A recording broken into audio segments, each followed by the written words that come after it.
Hello, people, welcome back. It's been way too long. So let's get into it. So, I've been reading this particular paper I just found called Thinking Like Transformers. And what it does is it basically provides a new way of interpreting transformer responses and basically programming transformers, right? So, for example, they talk how RNNs have had long, a um, programming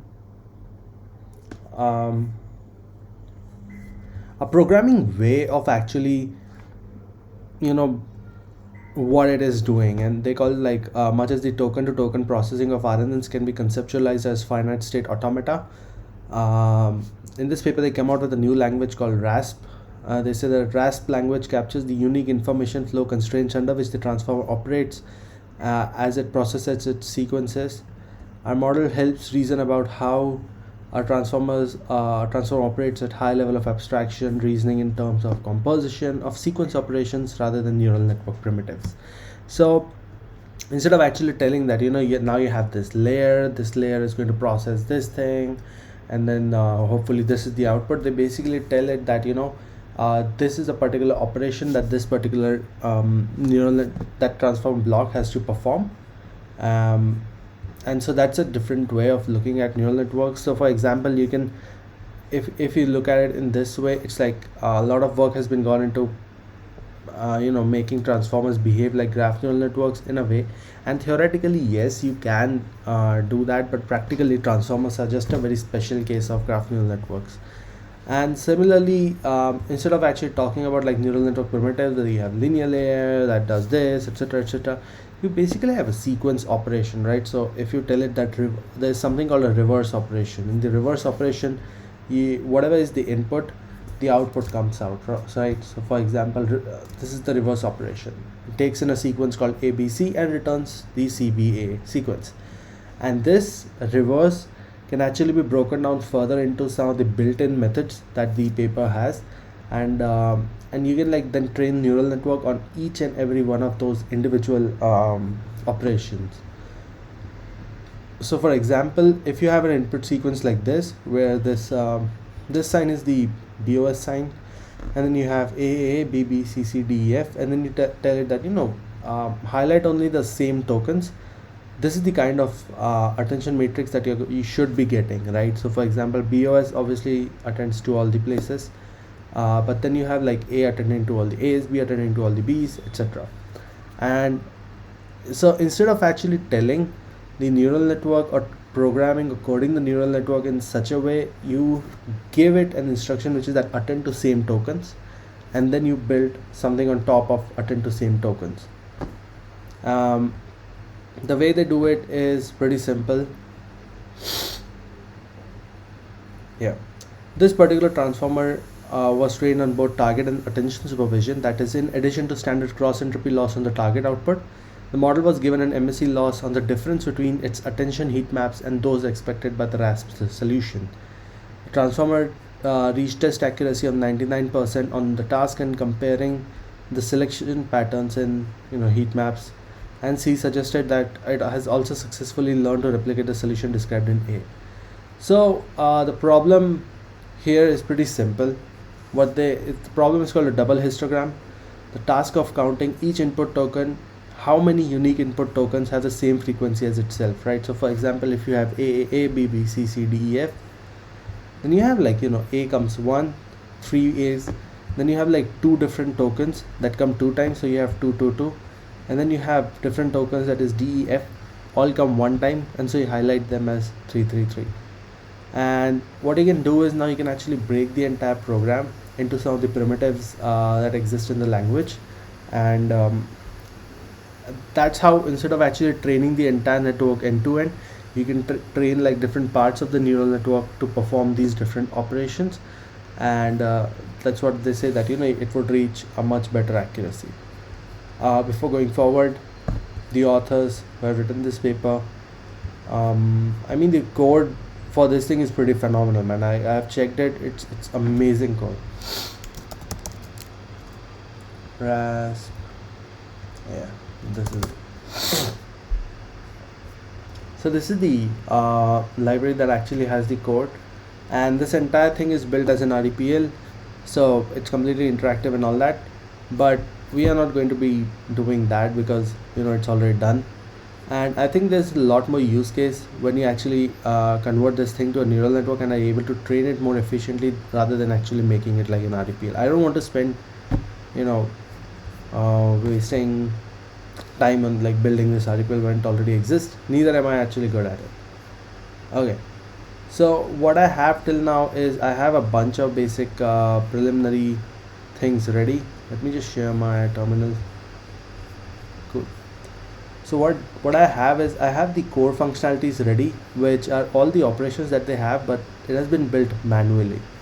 So basically you have three built-in operations: tokens, indices, and length. Tokens takes in this value and returns a particular tensor like this, and also in my particular case it does the other way around as well, so it can like take in this thing and return the actual sequence from this thing. Indices works something like this. Indices hello is equal to 0 1 2 3 4, right? You get the idea. Length hello works a lot like 5 5 5 5 5, right? Because all the possible words that have come here have been put in the sequence. In this paper it actually goes into a lot more detail of all the operations that exist. So you have the built-in operations. You can see tokens high gives the same response. This is like one modification that I've done. Then you have indices and length that I already implemented. Then you have the element-wise combinations that can happen as like either algebraic or it can be Boolean. So what I have is for element-wise I have two separate categories. There's a logical and element-wise, and you call it pretty simply, right? So you have like element-wise x and y. It would just perform the x operation. That's it. Does some amount of checking and all that, so it's not very stupid. Also the other thing is that as long as it's not division, I mean, because all the values are tensors, it already supports element-wise operation. So if I do if I have a three-dimensional tensor and I do an x plus y, and if the shape of both of these things is same, there is not going to be any broadcast. And so yeah, I mean, you don't really need to do this kind of thing with code, but yeah, still added it. Yeah, then you have the important values, which are like select and aggregate. Select and aggregate options are used to combine information from different sequence position. A selector takes two lists representing the keys and queries respectively and a predicate p, and computes from these selection matrix describing for each key query pair whether the condition pqk holds, right? So for example, I can give it a list like this: 1 2 3 sorry 0 1 2 and 1 2 3, and tell it that attend to so not attend to, but it returns a Boolean mask, any selector operation. And so I tell it that the predicate here is that a should be less than b, and you can see it's like casual mask itself, right? So yeah, this is, again, all of these operations are meant to be done by neural networks, but I've simply added it here manually because we anyways have to, like, if I have to train neural network, I do need to get the values for this thing. Alright. And then finally you have the aggregate function. The aggregate operation takes one selection matrix, that is the output of this particular thing, and one list, and averages for each row of matrix the values of the list in its selected columns, right? So for example, if you have a better example is given here, right? So if you have a selection matrix like this, where these two lists have the same value, so you get a Boolean mask like FFF, TFF, FTT, and then you apply it on the aggregate of 648. 648 is basically tiled to the number of values in this thing, and then you can simply aggregate it, right? So no values are selected here, so it gives 0. Only one value is selected here, so you get 4, and two values are selected here, which is like 6 and 8, so the average is 7, so you get 0 4 7. In my case, you'll have a bunch more functionality. For example, right now I just added mean, but you can also add sums, etc right here. Okay, and finally, once you have these two things, I mean, then they start really getting into the nitty-gritty of it, how you can actually combine all these operations and come up with something cool yourself.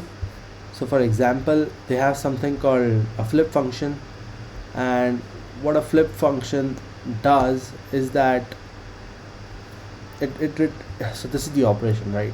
I mean, indices length minus indices minus 1, where all these values are equal, and the reverse operation is simply aggregating whatever the flip output is and whatever the given tokens, right? So the flip output returns a boolean mask like this, and then if I perform it on top of here, you can see y, e and h get selected, and you get ye, hey ka ye.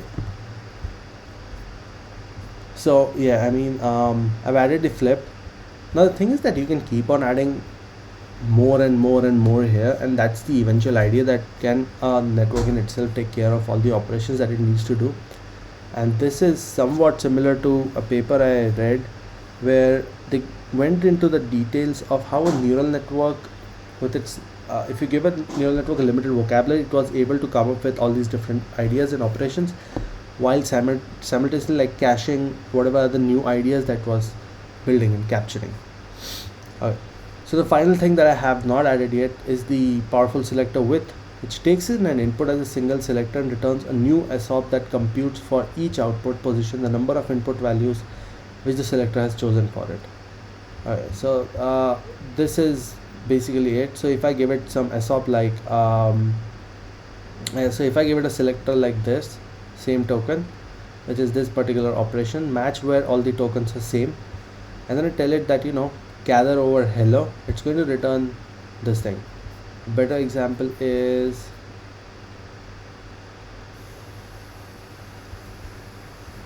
somewhere here, I'm not exactly sure, I did see something. Okay, so the thing is that other than the selector width and other operations like insert and count, which is the additional operations as they are mentioned here, right? So I in tokens this is equal to true. I'm not exactly sure how this thing is supposed to work in a perfect case, so I haven't added it, neither is it like too difficult to add it.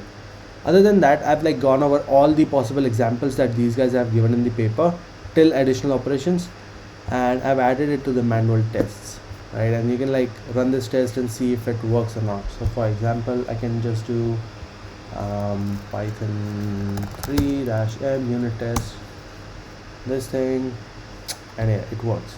So all the tests that I've been given, whether it's reversing, select one, select aggregate one, aggregate element wise, blah blah blah blah blah, they all work. So what is it that we are going to try to do today? It's two things actually three things. So first is we are going to convert all these operations to tiny neural networks, and each neural network basically takes in like a sequence and returns a sequence instead of actually performing like taking in continuous distributions. And we are going to first try it with the identity function. The identity function is very simple, as the name suggests. If I give it, you know, and it's another reason I haven't actually added it, because I don't really understand how it's going to work. But if I have an identity function x that takes in value like hello, then it basically just returns return x, that's it.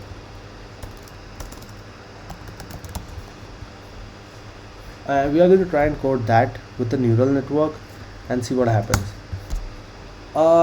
Post that, we are going to convert all these built-in functions, that is the tokens, indices, I'm not sure about the tokens, but indices, lengths, logical operations, element-wise operations, select, aggregate and flip into neural networks, and then finally we are going to train a very small GPT based on these built-in primitive operations, and let's see how it actually performs.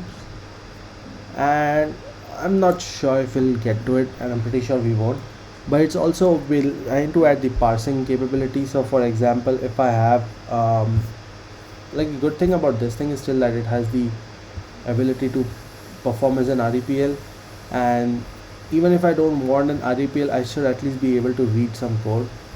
So for example, this is the .RASP code. Again, I don't think I mean this is just an insane set of code, but I was thinking more on the terms of how you can actually create operations for GPU, ANE, etc. directly by writing code. So for example, you have the CL build function that helps you build the code for PyOpenCL, and then you can like actually give it the entire code, and it will just run the code at runtime, right? I mean, it would compile it right here, and then it would actually run it. So I was thinking something on the similar lines. Okay, so the first thing we have to do is we need to go on to Nimblebox and start an instance. God damn it.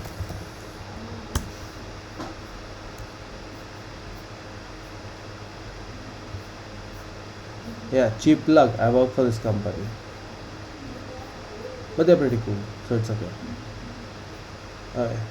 I don't really need that much thing, and KT is fine. It's also T4.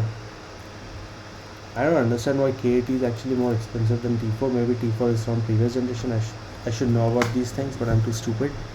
And so we'll take the preemptible instance. It's pretty cheap. In fact, pro tip: if you use 2-core 7.5 GB machine, you just need to like pay once because we need to validate the user.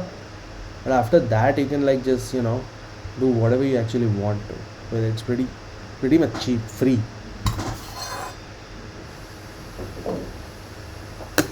So this thing will basically help us handle the training in the neural network part, and then let's start with the transformer.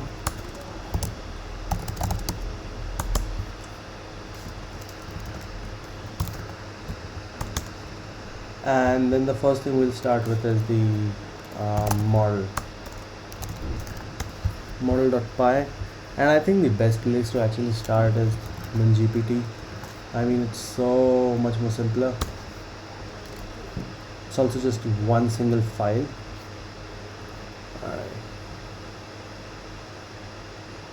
Alright. So casual self-retention, you have the forward, you have the block, you have the GPT. You don't really need the configure optimizers part because we don't actually need it. Change the indentation maybe. I also need to include these things. Okay, maybe not logging, but sure for the rest of them. Alright. Dash S2, go to regex, convert that to one space. Whatever. Yeah, okay. Now give proper credits. Stole from where is it?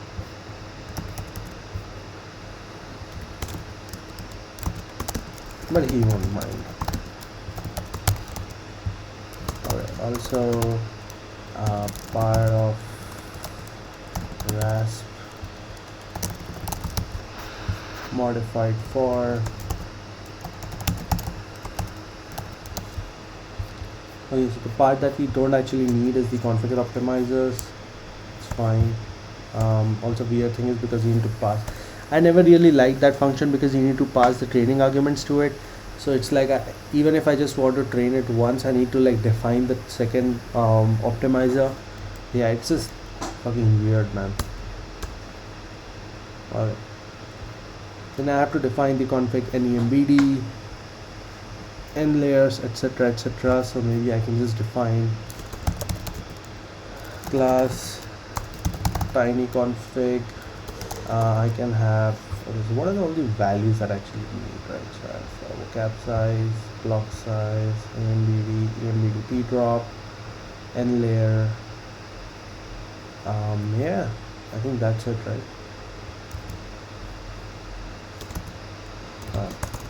What else? Config, NEMBD, attention p drop, receipt p drop.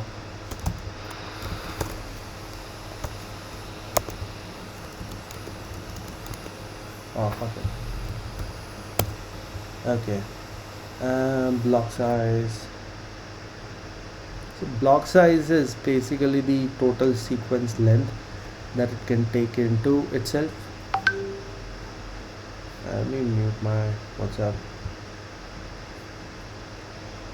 Okay.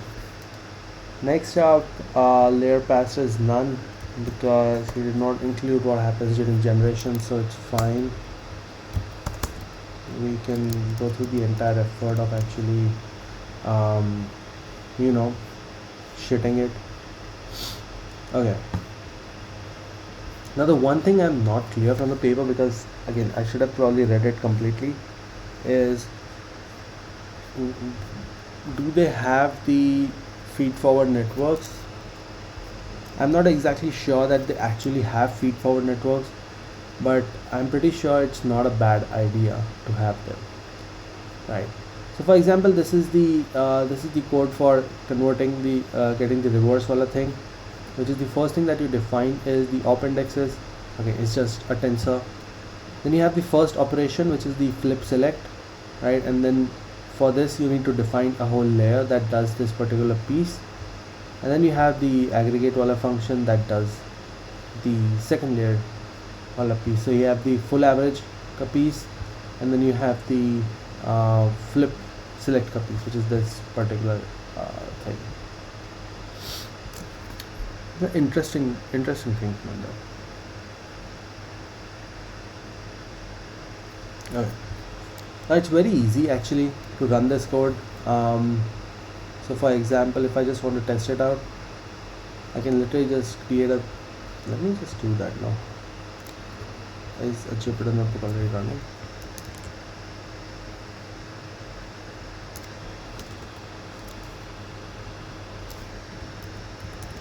Alright. So Jupyter is running. I can do 8888 3 as I think I need to create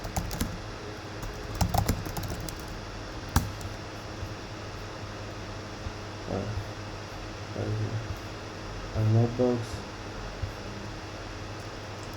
Yes, and my Jupyter notebooks looks a little bit different because I wrote the entire CSS from RASP import manual as man,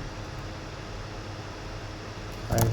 And then you can have so your tokens is say hey, right?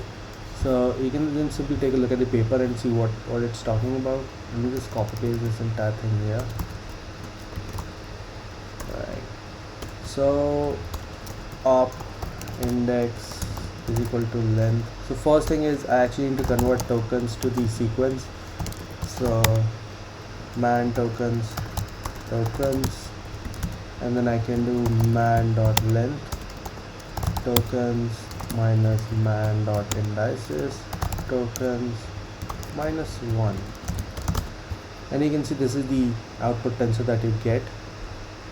Now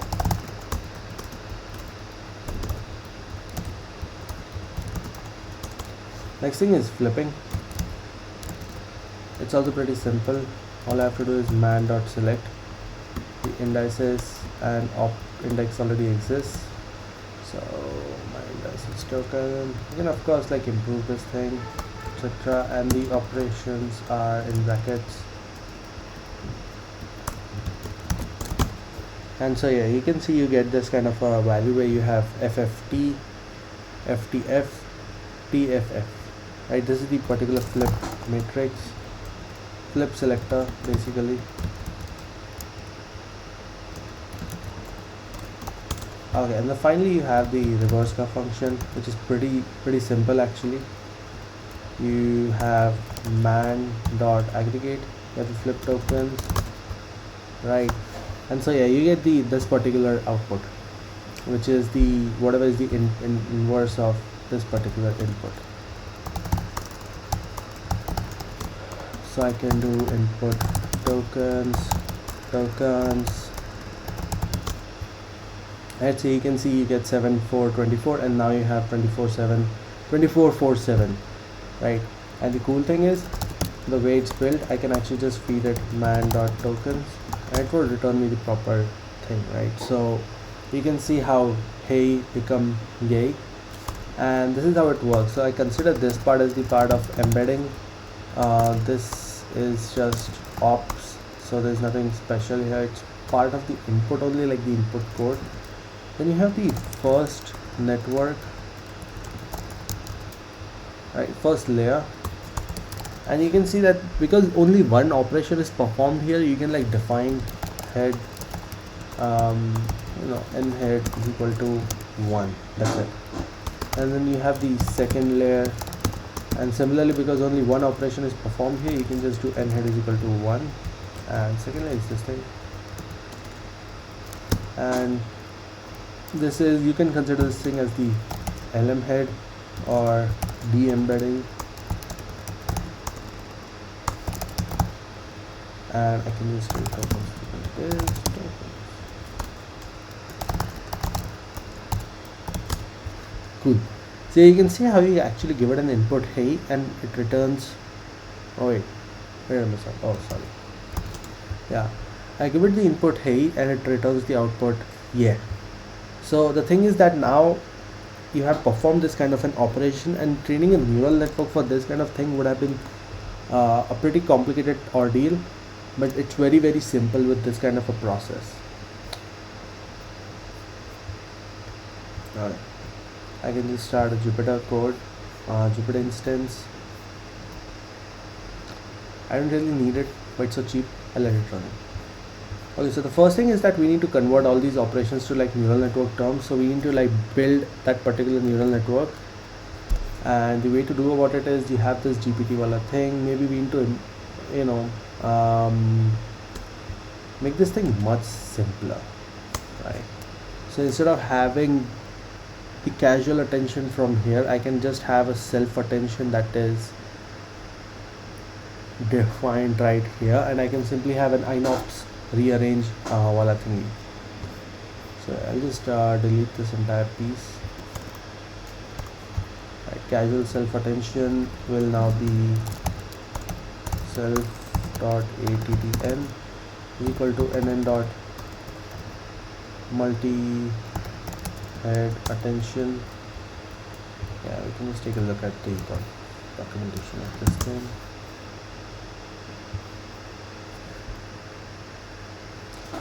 Okay, and it expects the input as L is the target sequence length, N is the batch size, E is the embedding. I keep forgetting that it's very weird because it takes like, it has a different operation. So I can just do from inops import rearrange, right, and yeah,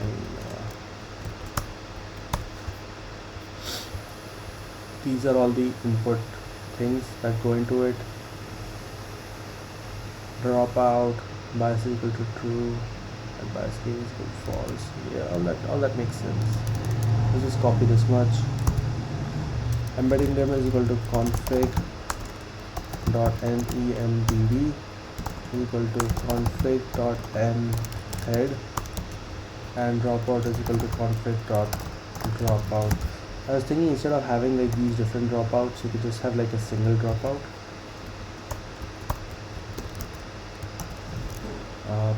Drop.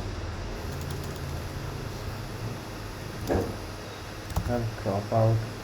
Vocab size, I'll tell you what kind of vocab size that you're using. 18 is good enough. Block size is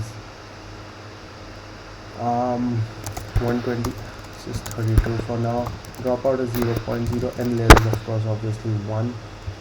And vocab size, yeah, vocab size, I'll tell you how we can actually do this. Alright, so you have this thing. Now you need to perform the rearrange option. Rearrange functionality. The documentation is,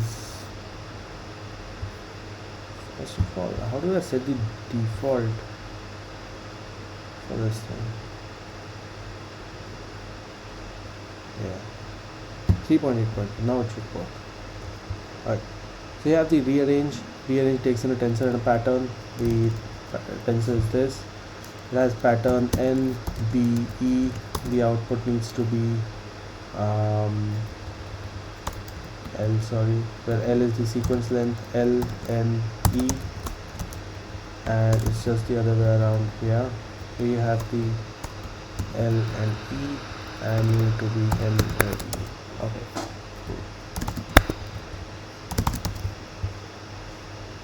Right. Yeah, perfect. Let's clean this up a little bit, and we can actually test out the neural network itself. So you can have transformer test.py and initialize here, import RASP dot transformer, and we can actually start writing the code for this thing, which is again pretty simple. But how do we actually test this thing? It's so freaking weird. We're just testing whether this thing works or not whether the actual output is correct or not. Test transformer and test initialize. Test if the model is even initialized correctly. Right, then test forward self def test backward self pass. Yeah. Now I just have to do transformer import star. Okay. So what is the thing that we actually have this thing here from import RASP dot transformer or model is we are importing the model itself. Okay. Alright.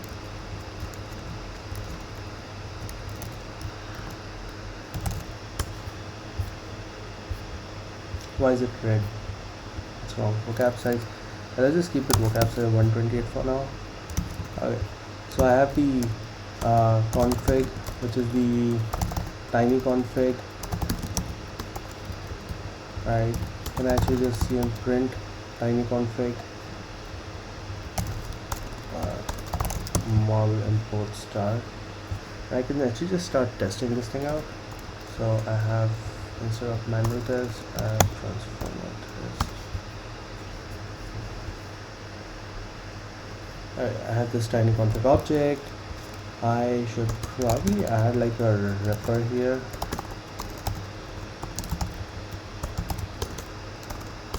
Should I? No, fuck that shit.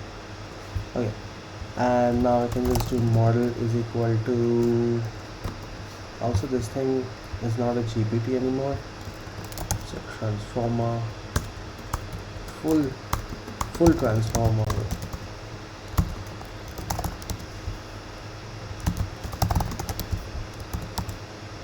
Alright, let's see if it comes up. Tiny config object has no attribute anything. Yeah, it does not. Alright, so the initialization works. We can just check how many parameters this thing has. We should probably add this thing right here, get num parameters. This is a property. Alright. And you can always just get number of this particular code is literally kept in a Stack Overflow. Like I've literally bookmarked this thing.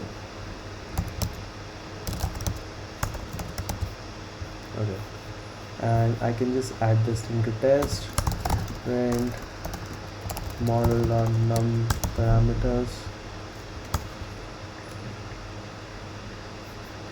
Okay. Self dot assert equal model dot num parameters, this thing, and config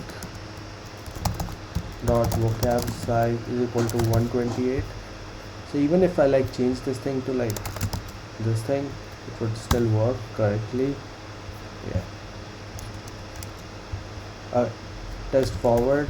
This is how you get the model, and the good thing is that you should probably set some seed values so we always get the same results. And we should also add some conditionals about the CUDA behavior that we actually cannot test on our machine, and that's why we have the Nimblebox instance for us. Okay, I can do set seed for why, because it's not a lucky number, bitches. Torch dot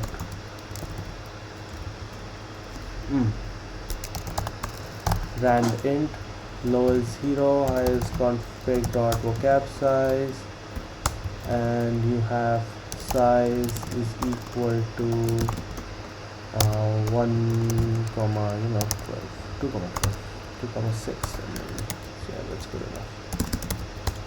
Model x out is equal to this, and we can just check what is the actual output of this thing. So it returns two things, logits and a loss. Okay, it returns two things, a logit and loss.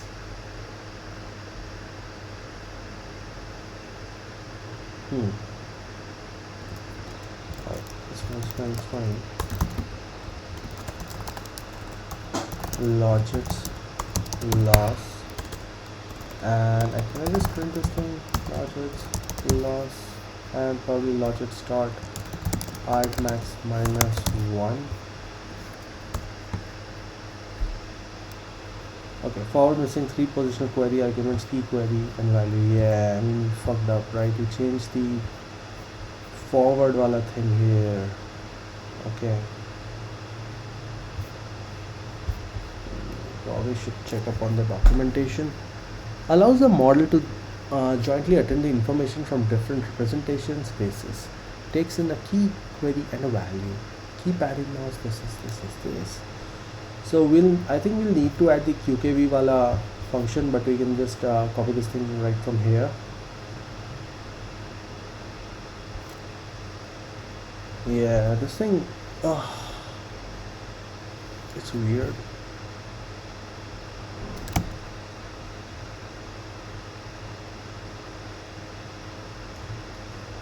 So instead of having like 3 different things, we can have just one, which is self.qkv is equal to nn.linear. This is how they do it in GPT. They do it, and empd into 3, right? And you have this, then you perform qkv is equal to self.qkvx, qkv dot split 1 dimension, right? So you have q comma k comma v, and then you can have q comma k comma v. You can just have like x, you just call it x, list map lambda x to this, and you can just have qkv right here. Alright, and I can just define qkv here. Let's see. Assertion error, this is not equal to this.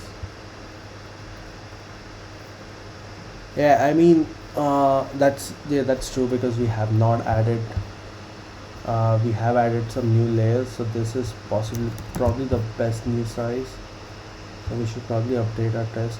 I understand that modifying tests is not a very good idea, and that's so stupid. Okay, so I have to print qkv. We do get all these values, but I'm not sure what is the shape. X dot shape for x in basically, and I can just do maybe X now.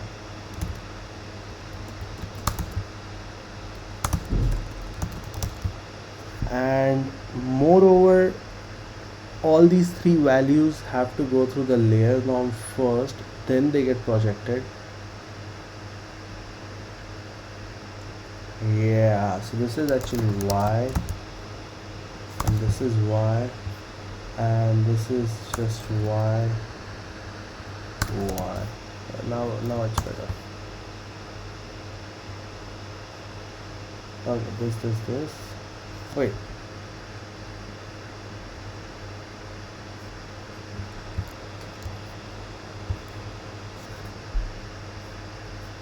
Let me just check how these guys do it now. Okay. Point tunable heads, torch.cat. Okay, this is prune heads. This is attention. This is the forward method. We just do split size. Dim is equal to 2. Okay. So. Okay. Yeah.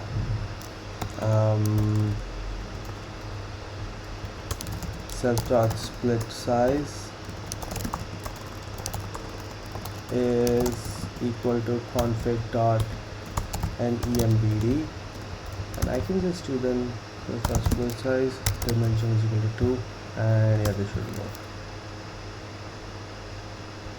Perfect. You get these values, which is 100% fine. And now it's saying that you can actually add operation tensor and a tuple. Okay, what does this thing actually return?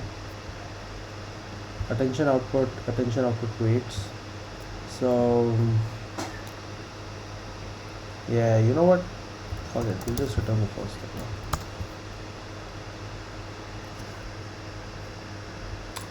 Oh fuck, wait, I need to unchunk these values now. Sorry.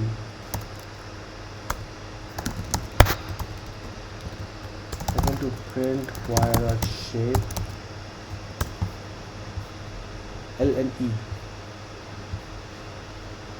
Yeah, it gives you like 6 to 18. So I need to like merge these things now. Yeah, I need to merge these values. So I can just do ATT and out, and then I have to reshape these values, so I can do a you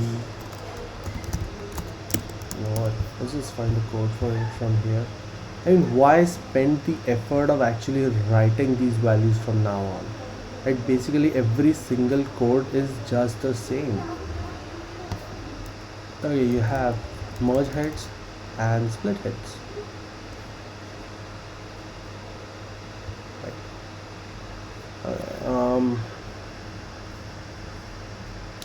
6 to 18, so 2 comes out here, 6, yeah, I'm confused now. 2 and 6, and this is 6, 2 and 18. This is perfect, right? I mean, oh wait, we don't actually need to merge and split and all those things. That's just stupid. It's just stupid shit, mate. Yeah, you just have to do x is equal to x is equal to x plus rearrange attention out, and yeah, this is good enough.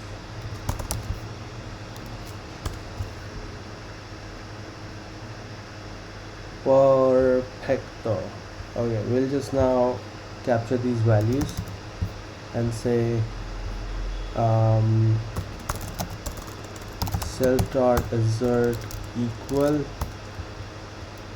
losses none, of course, self.assert equal that logits dot to list is actually this particular value.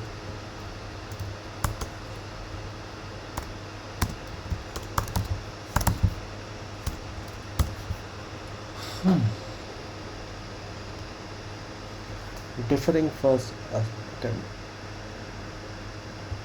Oh, wait. Dot argmax -1. Okay, perfect. Test forward, and we can do a test forward with loss. So I have to now define my target, so I can just define it like this. And this thing does take in targets and returns loss, so we have to print loss and see what happens now. Okay, 4.468. Print loss dot item.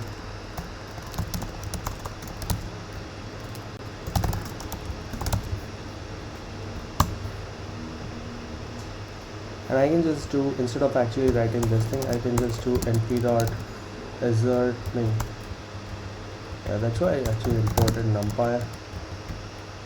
Import numpy as np dot is close, and I can have like loss dot item while my target is this much.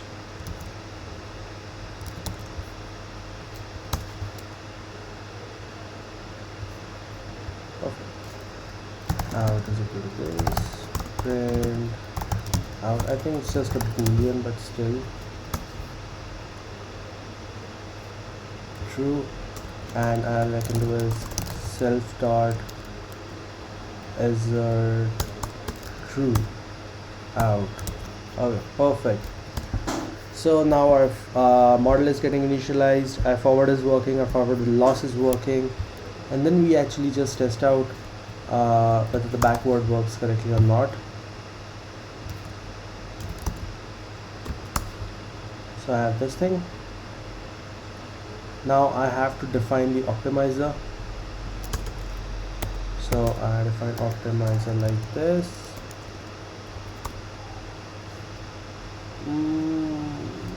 Yeah, I have to define right here. Optim is equal to torch dot optim dot Adam model dot parameters. Yeah, whatever is learning it is just fine.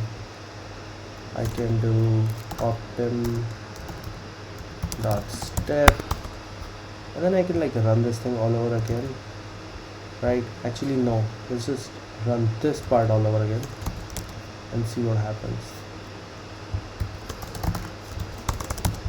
If it actually learns something, then this test should fail. Oh, what the fuck? Seriously? Oh wait. Loss dot backward optim dot zero. Yeah, let's see. If there is any change, it should work, right? Perfect. So the new logics that we have is actually this thing, right? Yeah, perfect. And I can just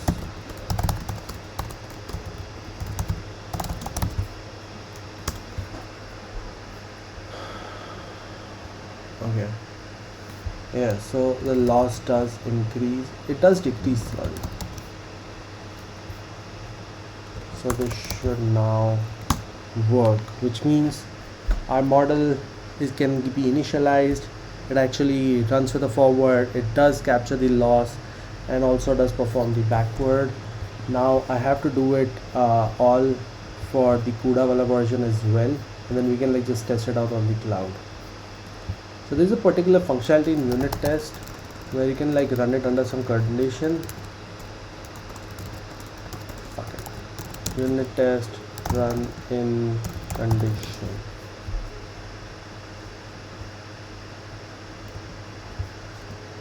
Oh, fuck that shit. Python. Yeah, so skip if. Yes, this is what we need actually.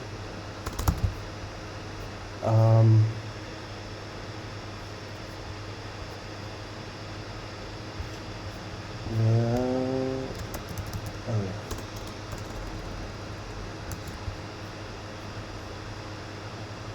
test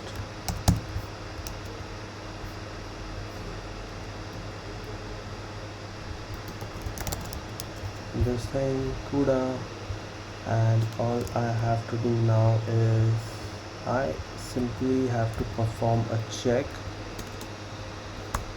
right?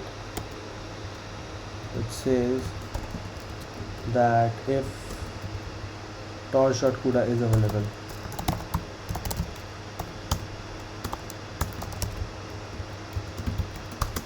CUDA not found, skipping the test. Okay, now this is where we actually have to start thinking about what kind of behavior we want. So does the entire flow actually remain on the CUDA itself, or should it be like if I send in some input, the CUDA should at runtime automatically change or move to its own device and then like check? So if you have, imagine one entire GPU that is like testing out the let's say the reverse functionality, right, on CUDA 1, CUDA 0, and then there is a second method that is working on, say, let's pick any other functionality from here, and maybe it's working on Selector Width, so, and it resides on CUDA 1. So do we actually, now this is also like parts of model parallelism, and that's what I've been thinking about, because now I've started working with very large models that have like multi-billion parameter networks, and how do you actually effectively train them, right? I mean, that's a very very big challenge, what I think. And yeah, I mean, keep thinking about these things. Like there's deep speed, there's fair key library, and there's like a whole bunch of different things that are available for scaling your neural networks to very very large rates. But I don't think I think that all these things are very complicated and they're not easy to use. So for now, let's just assume, because all the tests that we'll perform are like will be performed on just one GPU, because these are just tiny, so we can skip the entire model parallelism wala part. Alright, let me write some notes. This assumes that the entire model resides on a single card. That is, there is no model distributed. Also, there is like data distributed and model parallel, but I think that model distributed is a better name. I mean, it's just simple to understand that, okay, there's this model that's like across different devices. And I think model parallel is when, or it's like fully data model distributed. You can have like these 3 to 4 different categories. You have like, if everything resides on one GPU, you don't call it anything, it's just model, like model and data. If your model resides on a different GPUs, but like the entirety resides on the same GPU and different parts of the batches are going through like different GPUs, then you call it data distributed, where it's like your data gets split. And then you have the entire category of model distributed or model parallel, where different parts of the model reside on like different GPUs, but maybe it's the same batch, right? Same batches goes through the different parts of it. And then I want to call it like data model distributed, where you have both model parallelism as well as you have the data parallelism, which means that you can have CUDA 1. So for example, if you have 4 GPUs, CUDA 0 and CUDA 2 can have like the first part, half of the network, and CUDA 1 and CUDA 3 can have the second part of the network. And when you're running a batch size of say 16, then 8 batches go to CUDA 0, then to CUDA 1, then output, and similarly the rest 8 go to CUDA 2, CUDA 3, and then output. See, you have like nothing. You have data parallel, data distributed, model distributed, and data model distributed. It's like so much more simpler. Okay, let's see if it actually skips.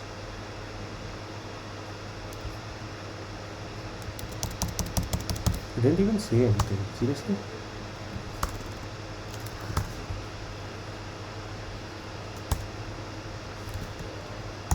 Come on, man, you gotta be more verbose. Verbose. Let's see.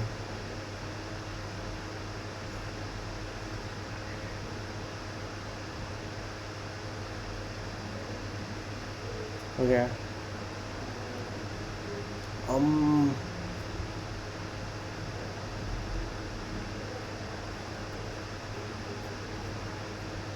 There should be more ways to actually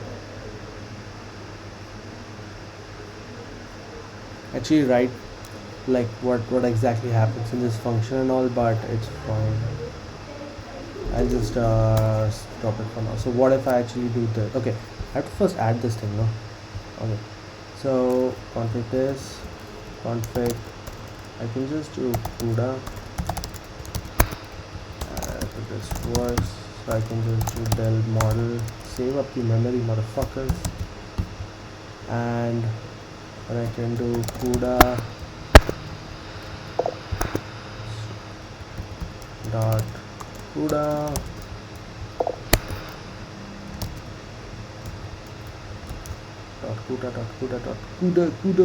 CUDA. Now this thing should throw an error, something like dot detach dot CPU dot to list CUDA barracuda.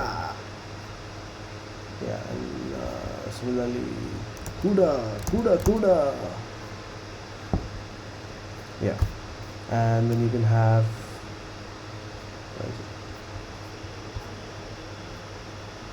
you can have this part which is dot detach dot CPU. Yeah, and yeah, cool man. This entire thing now works. VS Code settings.json, fuck you. We can just add this thing to GitHub, just dot VS Code and note bugs.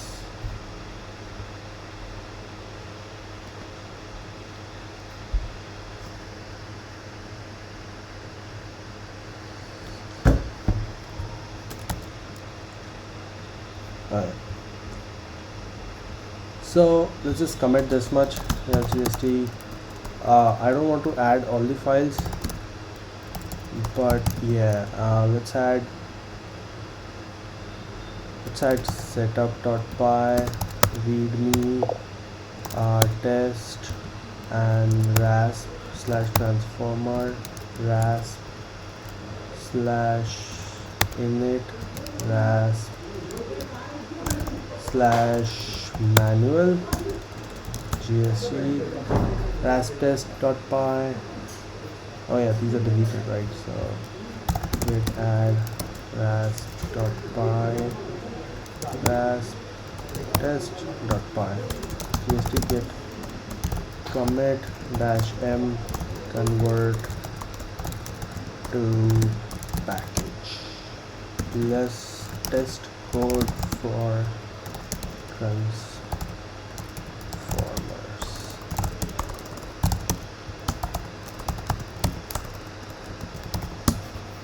Okay, so the transformer part is done. Now what we'll have to do is we'll have to write a code for the identity function, and I think this is where it will be used. So you have a core file, core.py, and what core.py has, it has all these architectures and functions and all these models. So from rasp.transformer model, what two things? Basically there's just like three things you can actually import. You have the block, you have the tiny config, and then you have the full transformer.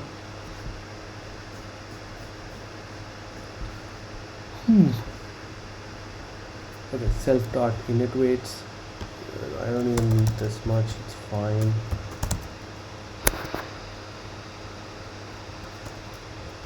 Why do I have get block size as well? Just to self.block size. Let me just check if this thing is written correctly. So you actually split this thing. vectoring by 2 dimensions. Each is an LE.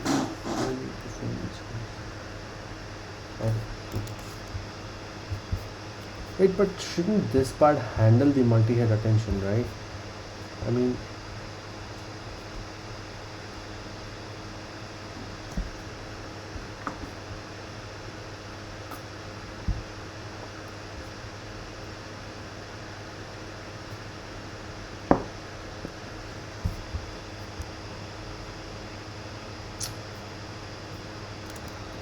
let's just check out the source file. Multi-head attention, KDIM, QKV, same DIM. So it does have the, what's the forward method, man? Here, QKV, if self.batch first. Oh, it's insane. I can just define batch first. It would just work. Cool. Multi-head attention forward, in proj weight, in proj bias, k bias v.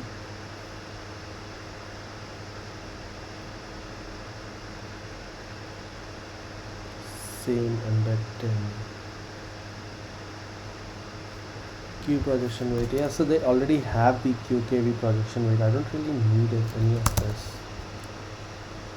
In fact, if I just initialize it by telling it, that batch first,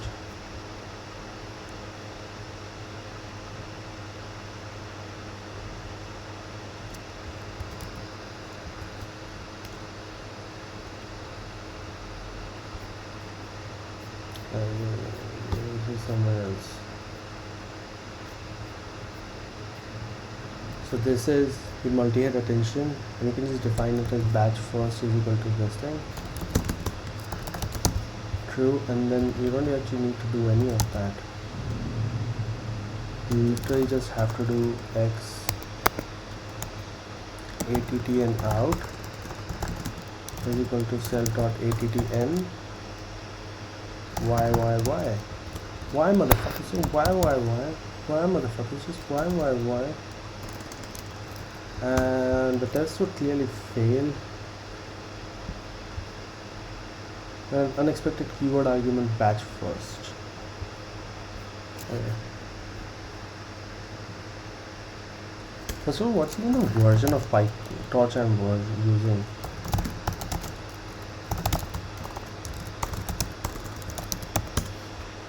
.8.1. So let's go to the docs for this particular version.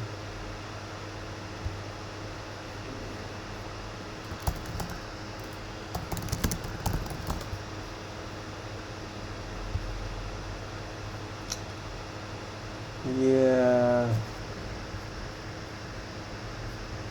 this thing doesn't actually have the batch first option.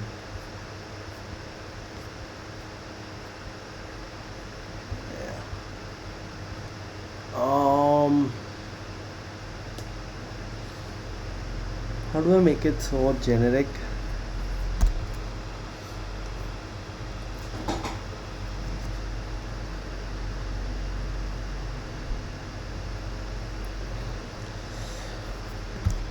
Okay, Python version compare using this thing.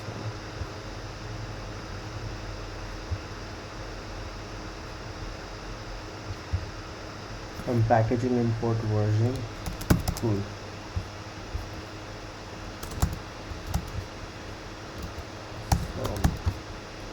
And so what we do here is batch first is equal to true if version torch dot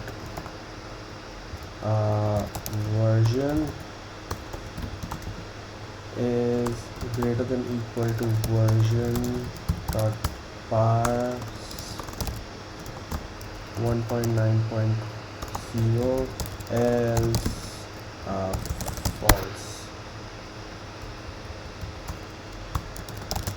Parse, and I can possibly just do this version dot parse as VP. You're the VP, man. You're the V fucking IP, man. Act like one, man. And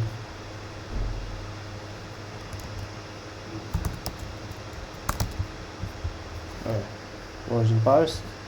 You're the V fucking IP, man. We fucking IP. If has attr self forward needs to be self.attn, and I can just do batch first, then I can just do this thing like simple baby, so simple. Whereas else I'll have to do this entire shit, which is yeah, okay, why it's no longer even this much price, just y here, and I have y, and I do this. This is actually y is equal to this thing, and I can just do y here. This would work, right? This would work, motherfucker. What did? Yeah, boy, this would work. Okay, but that also like changes the number of variables that we actually have, right?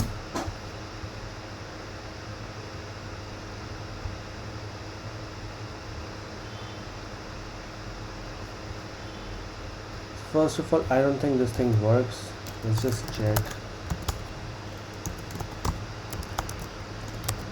1 0 and import torch vp torch dot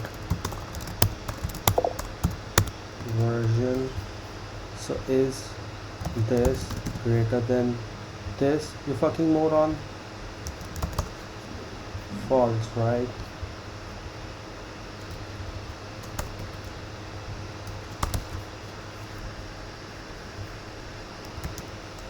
And I can do pf is equal to this. I mean, this is all the part of why I uselessly wanted to actually work. I can just define that it doesn't need to work and it would be just fine.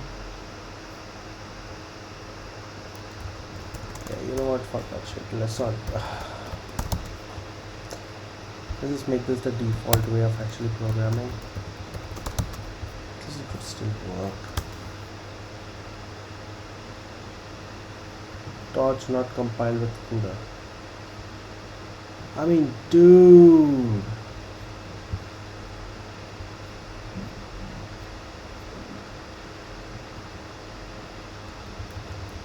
What is the CUDA tags?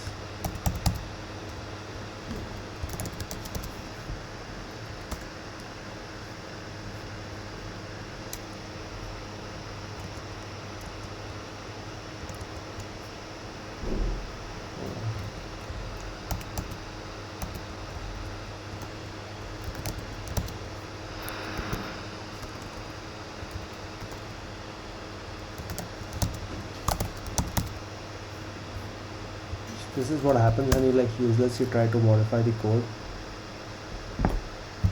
So first we need to fix this thing.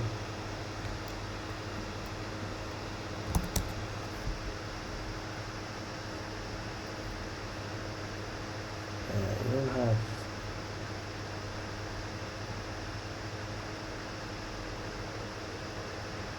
it's the opposite of unit test skip if. If not, torch.CUDA is available.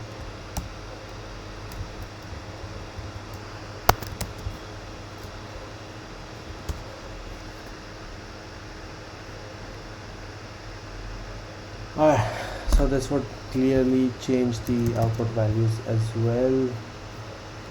I mean, what the fuck, man?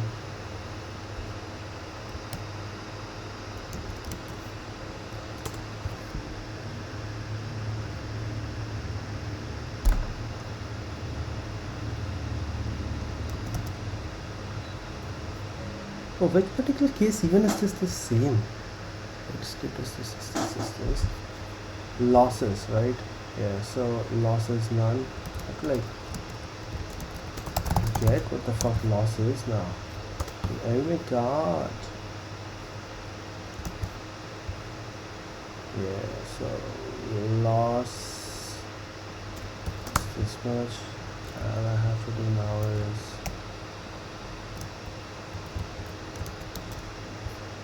okay, and finally I have to like check this thing once more, which is modify what happens after the update. Actually, there is no fucking change. Are you seriously kidding me? There's no difference.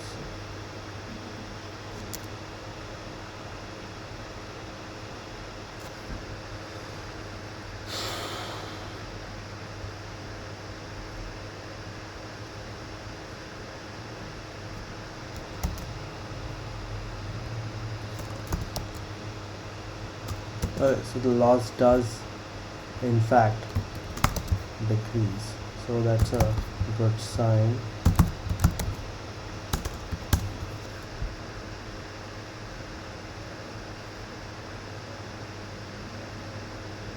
Alright, perfect. GST. Let's add a bit more functionality to this thing. So the first function that we are going to try is identity.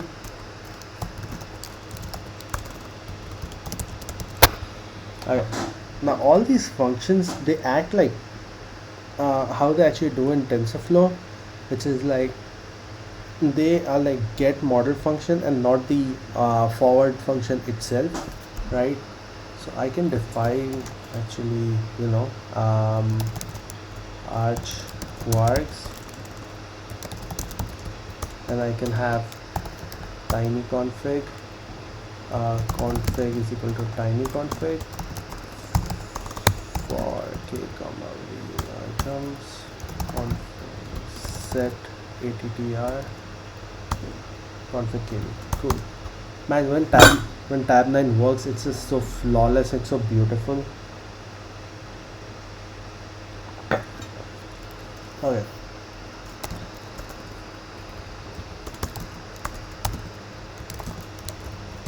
And you can actually just make this a source function. I mean,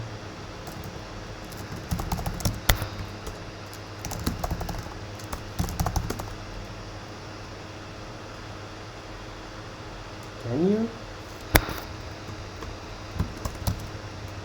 80-20 rule. Let's not spend a lot of time doing this. Create the model and return it.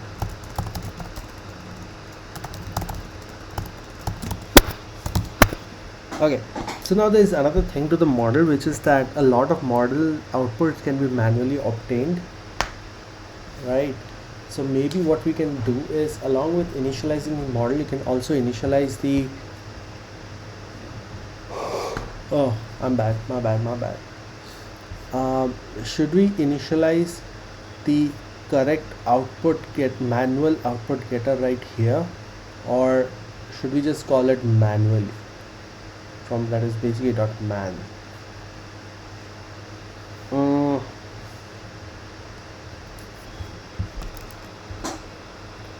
I think we'll have to like modify the identity x. So if is instance x and str, I can just return x, else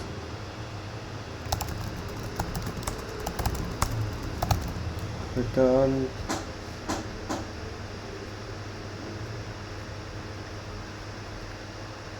now.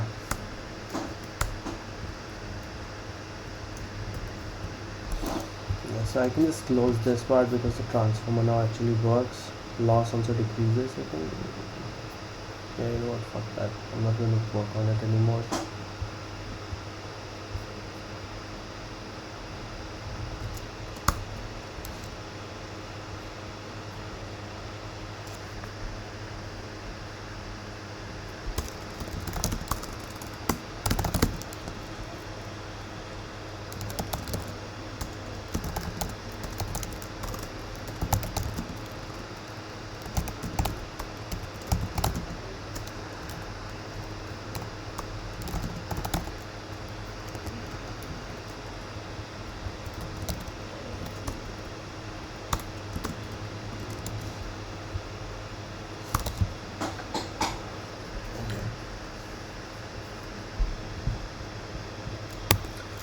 um, model is equal to full transformer config return model. Yeah, okay. Now I can have test core.py. It's pretty much the same as this thing.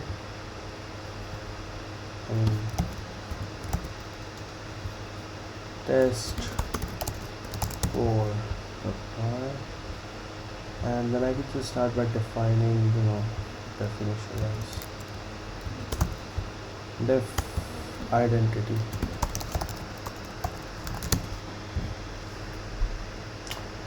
What I need to test here is,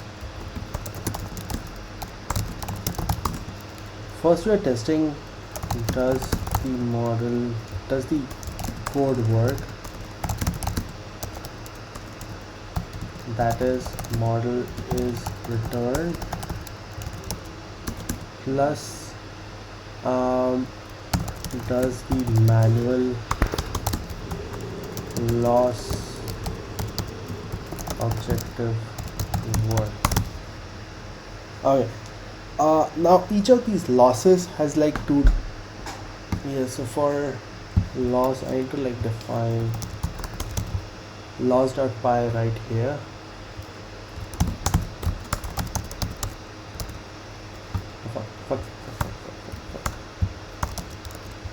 Yeah. This file has the support for returning for loss functions.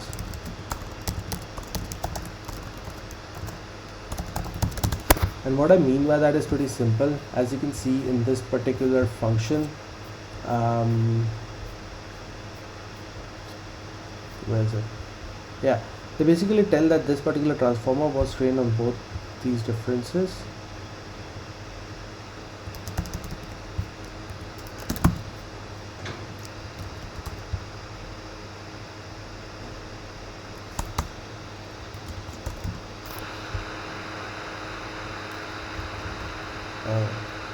So the losses that you receive are the standard cross entropy for target output, and secondly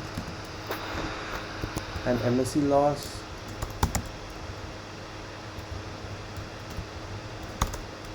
the units attention heat map, and those expected to a RASP solution. So you can have identity, right, and you can like return the tokens right here.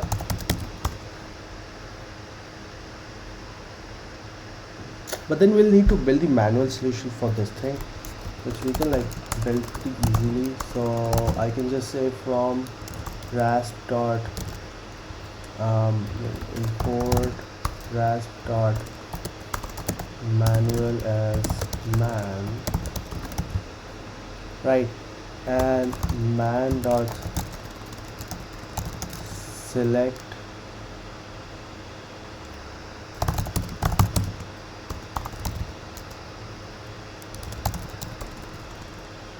identity selector.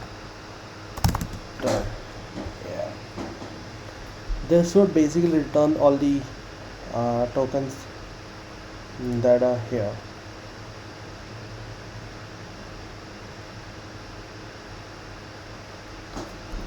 And you can actually test it. It's quite simple actually.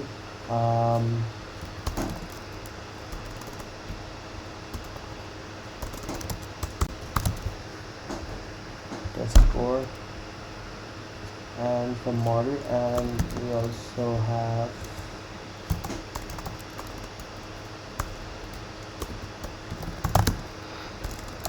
import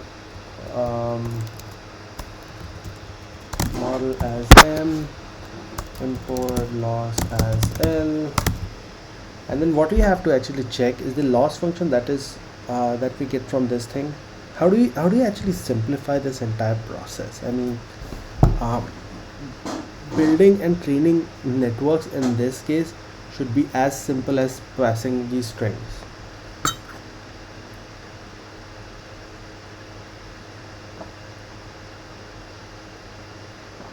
So I think we need to like make like one change in the manual.py where the vocab is predefined. Let's just keep it like that.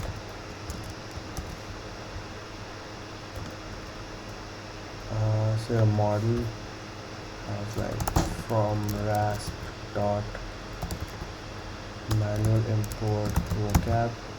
This is just literally length of vocab, and you can always just check if everything else works. Perfect.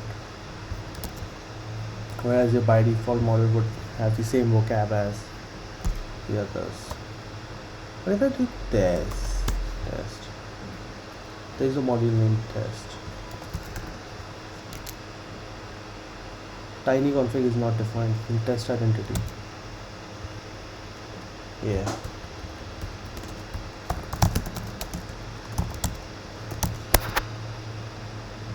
M dot tiny config vocab size. You don't actually need this thing anymore.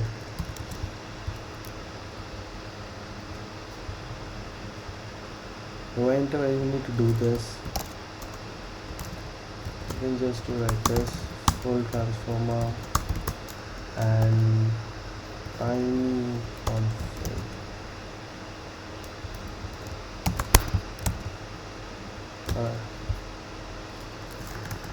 Python 3 unit test core.py.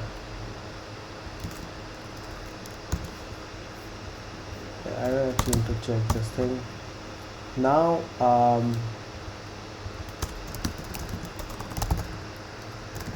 Identity CE loss. Yeah, so this thing needs to return two things, right? It returns a tuple of two things. One is the loss in cross entropy, and the other is the loss in the attention. But this thing just returns the mask.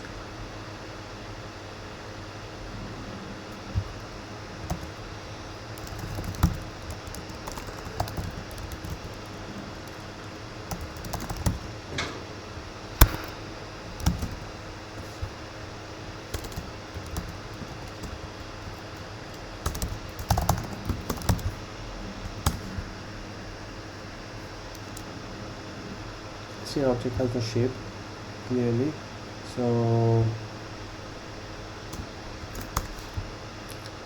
you can just do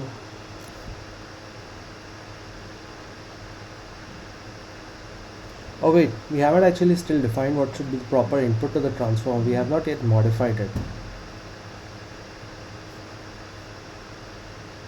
and we have just used X all the things, so we need to possibly modify this thing to actually take in the text itself. So I can just do, for example, vocab and tokens. It needs to have something called self.device to be like calculated at runtime, because once you initialize it may actually never leave. So then you have at the property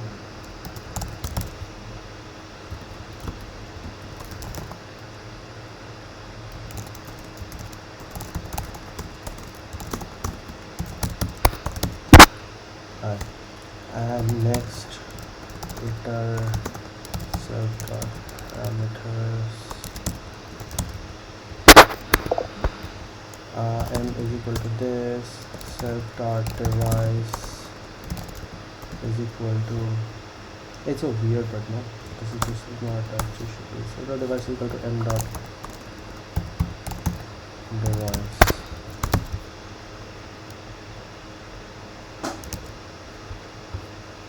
Oh wait, this is return this.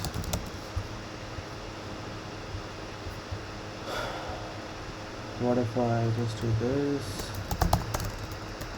print model.device,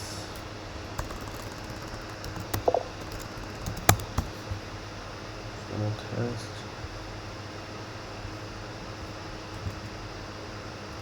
boss, There's a property called device.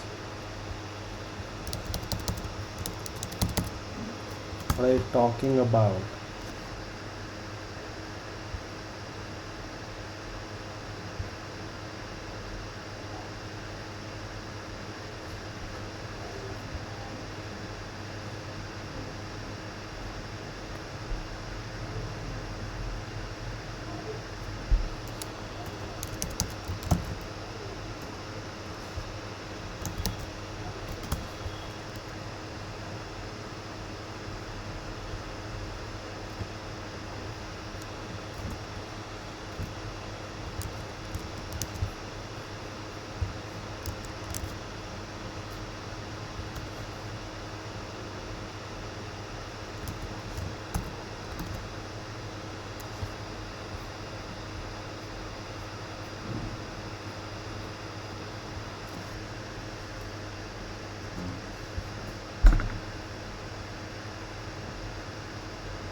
Torch. So this is a module, right? So torch module device. What horrible typo.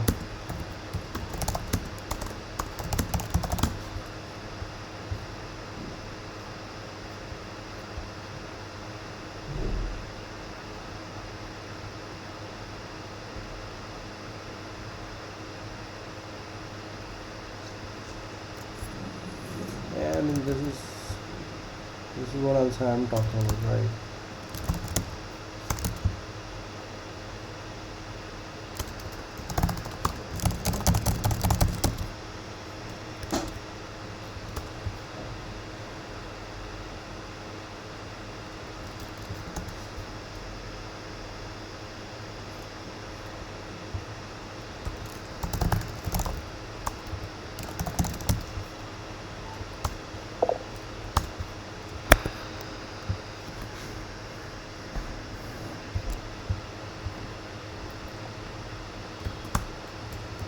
What?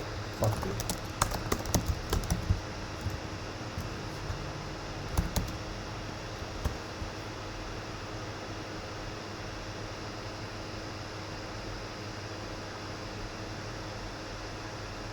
Is the spelling of device even correct? Yes. Torch.device has no attribute device. You get device, return one.device.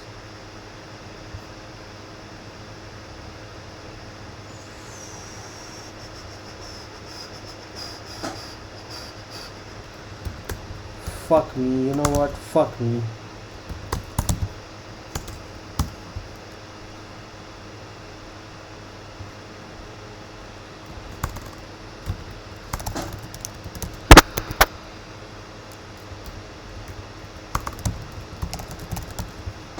Alright, cool. So you can get device here. So the input of the transform itself is going to be like IDX and targets. So it's something like this. If IDX, if is instance IDX a string, then IDX is tokens IDX, and if is instance targets string, then what's happening now? Targets is equal to token targets, and to self dot fuck you get device. Let's see. Right.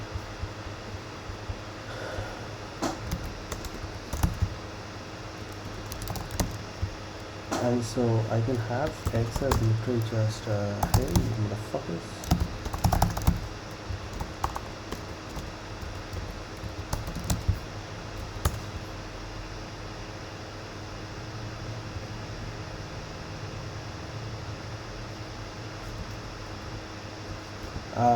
I need to like unsqueeze that as well.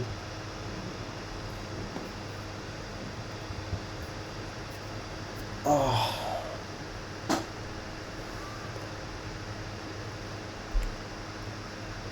This thing does not work with batching apparently. Complete.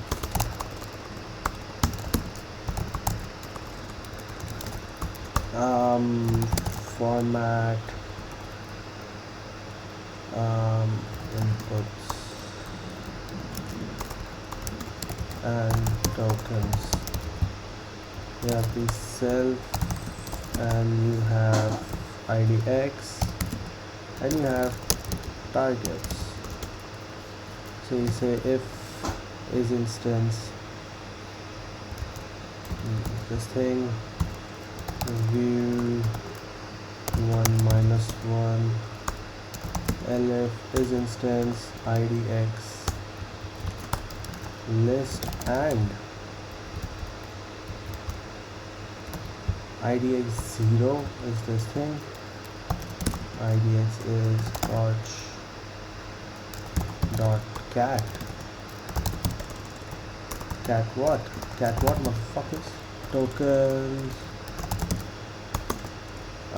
x for x and id x divisible to 0 dot to self dot get device. So I can just do divisible to self dot device, so to device, and I can have the whole loop similarly built for targets.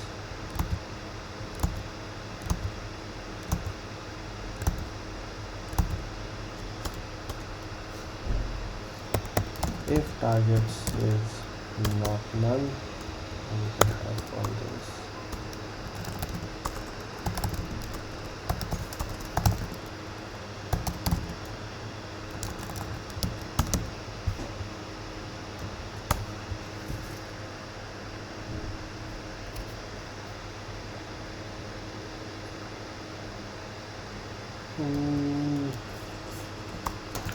Elif is instance idx torch dot tensor and idx dot shape, len idx dot shape is equal to 1, then idx is equal to idx dot view minus 1 1 minus 1, and you can have the similar thing for targets.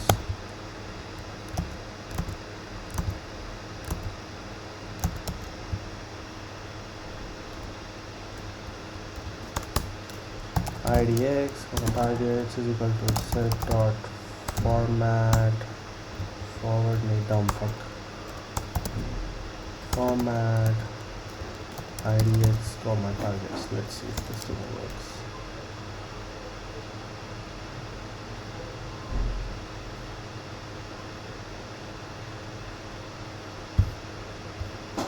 Oh yes, oh yes, oh yes.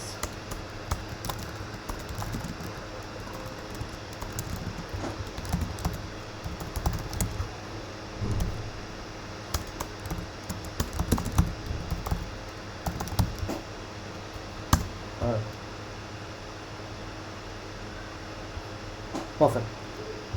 So this should be the correct output of input hey.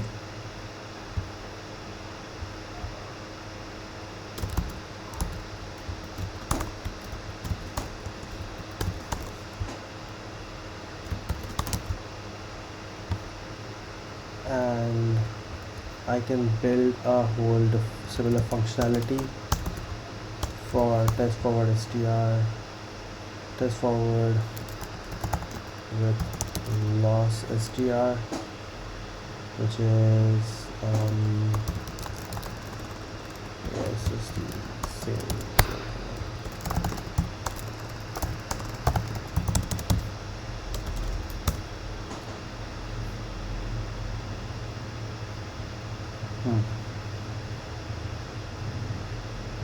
Error, unhashable type list.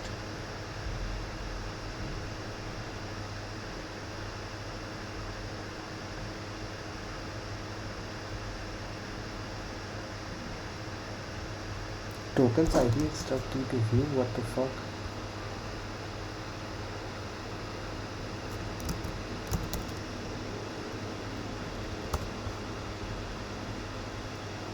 Yeah, lost it.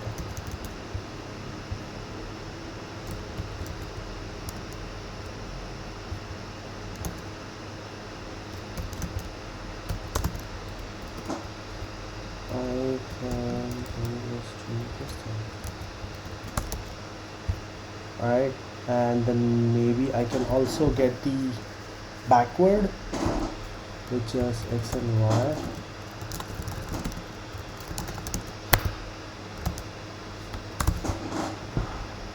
Okay.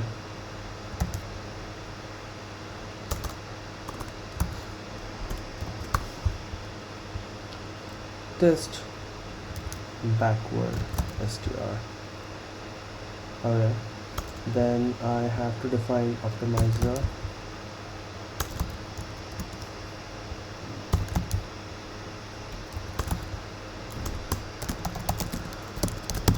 First pass, backprop,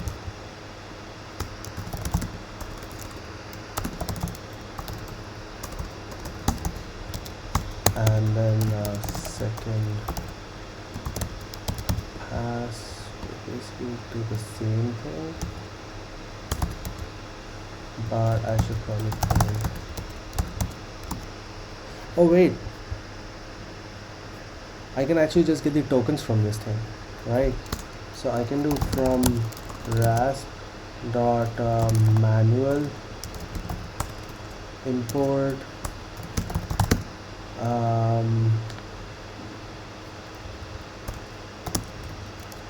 tokens, right?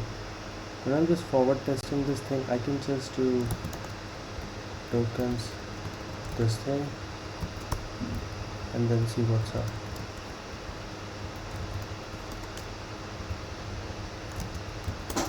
Interesting.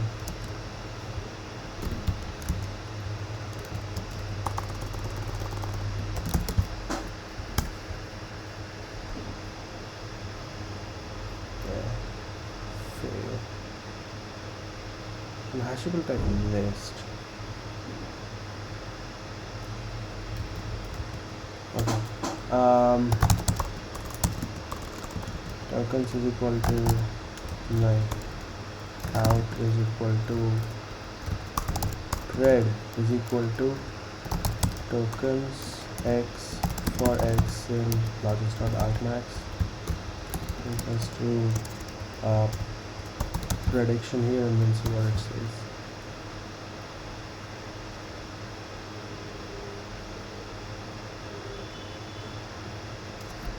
Key error 42.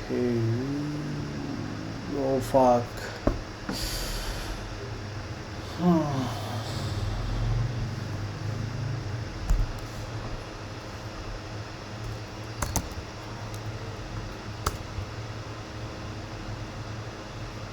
IQR. Cool.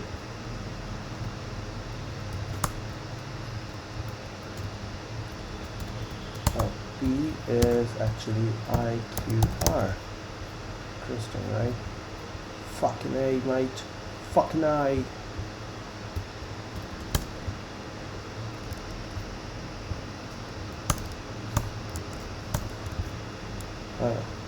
Hey gives you IQR.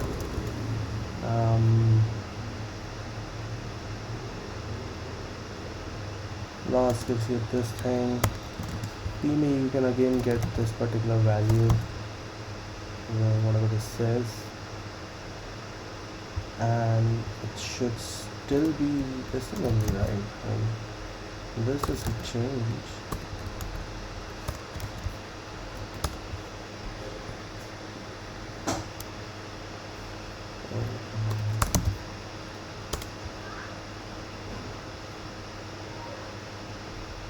Cool. So the thing which failed is in 68 line number. Yeah, you just have to print whatever is the new loss.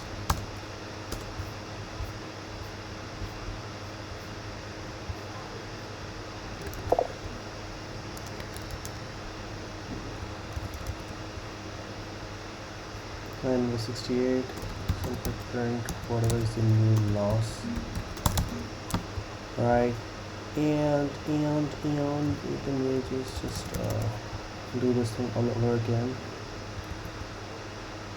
Right, the only thing is you need to add this thing, add a bit of command, first pass,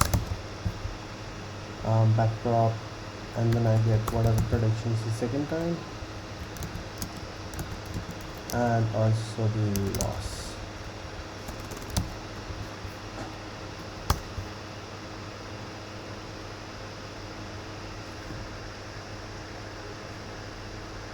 Still predicted IQR, which is fine, I guess.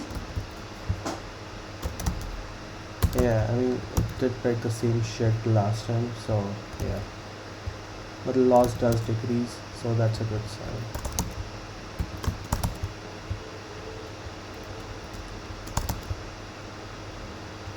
And the testing value functionality can actually live together instead of having them live in separate zones.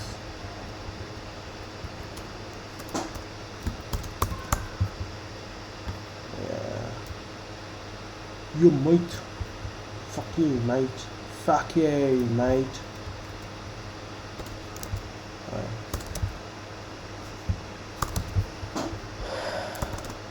Cool. Now let's decorate this thing a little bit more. Forward, up, forward plus backward, testing with tensors, and here you have forward plus backward testing with strings, CUDA, tensors, CUDA. And then we'll have to include this entire thing all over again for CUDA devices. Yeah, so we can just do this, copy this thing all the way down here. Yeah, mate. CUDA, CUDA, CUDA, Barracuda. I can just do CUDA, and yeah, this is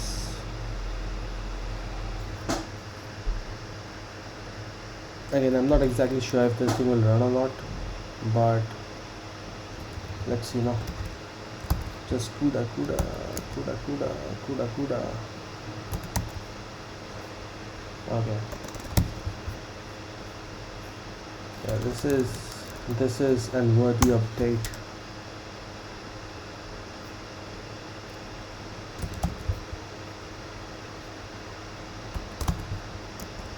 Seriously?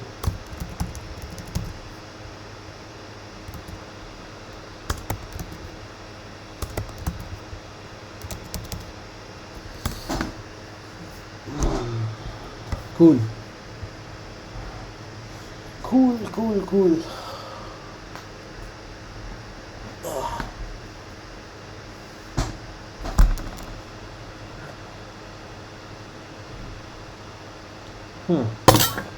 Okay, so this thing works. Git add test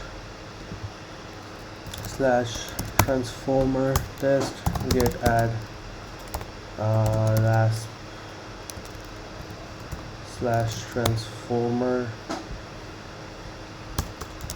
gst git add dot git ignore gst git commit -m transformers.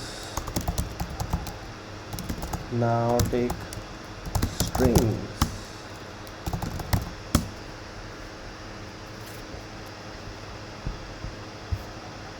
Let's see how this actually looks.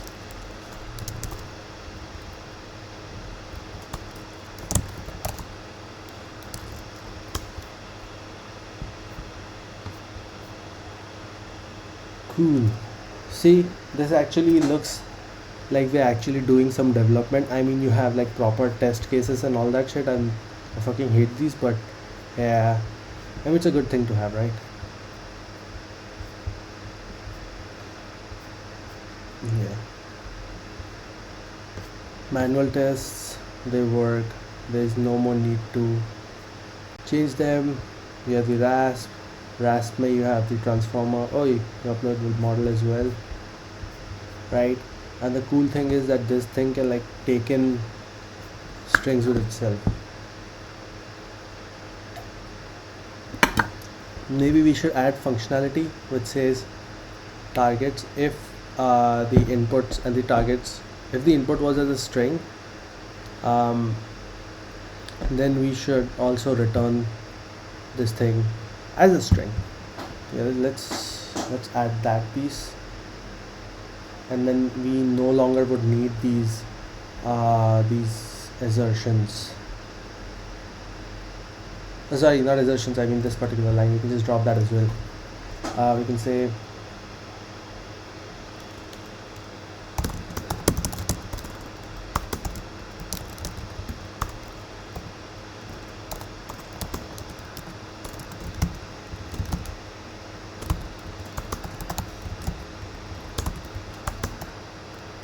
yeah, fucker.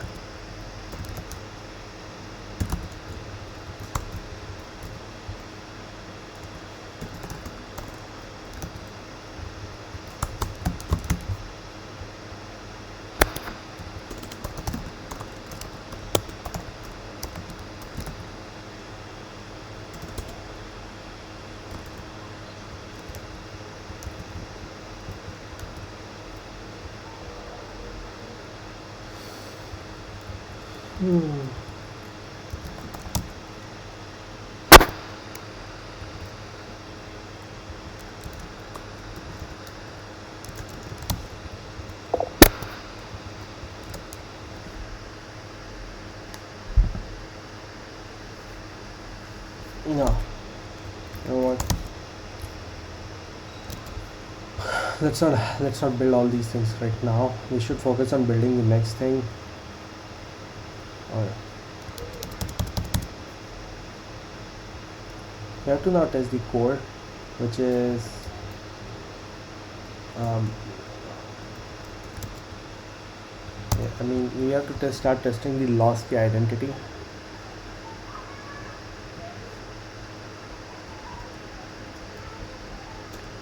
So t is equal to tokens from RASP dot manual for tokens. Hey boy.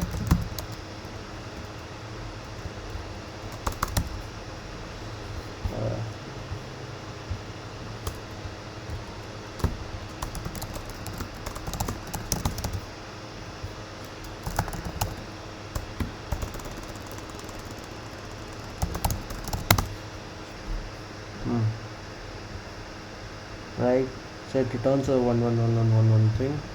If I do hello,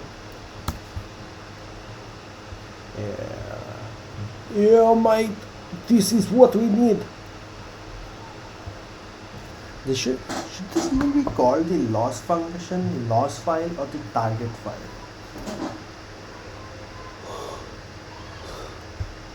Yeah, let's just keep calling it losses till we cannot call it losses anymore, right? So test identity, what we have done is, oh fuck, it also needs to return the attention mask. Ah, son of a bitch. I have to modify the entire code again now, or at least we know where it returns it, so that's good.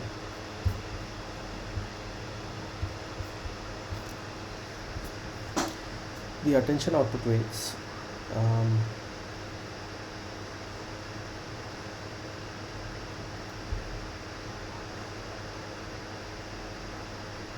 The thing is that this does not actually return mn dot multi-head attention matrix.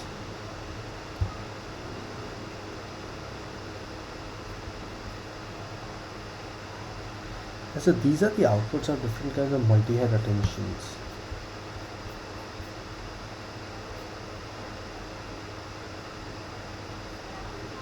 You can actually just check it out.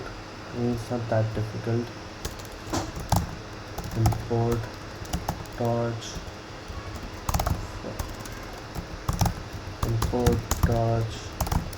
dot import, and then x is equal to torch dot random 1,6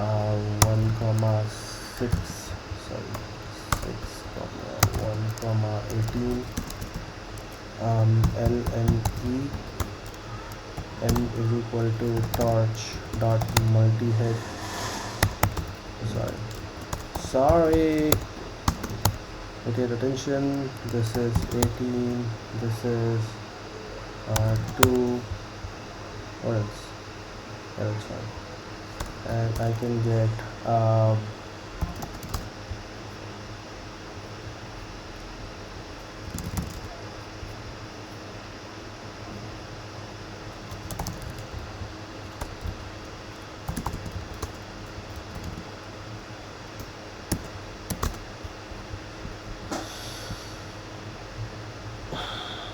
man, don't make me rewrite all this shit.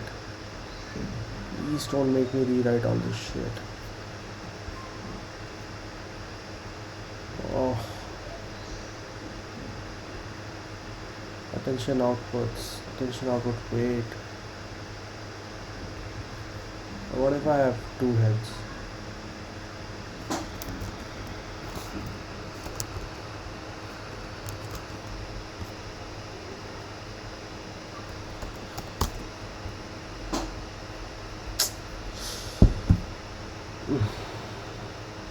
For different heads we need different things,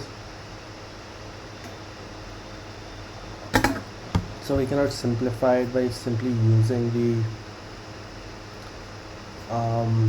multi-head attention, because it does not actually return this fucking value.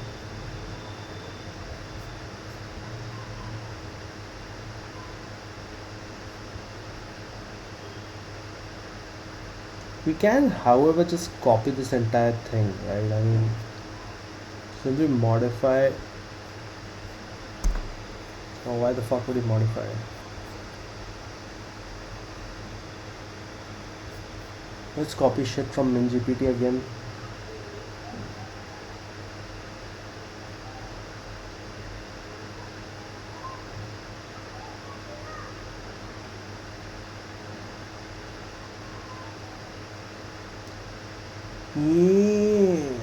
Yeah, boy, yeah.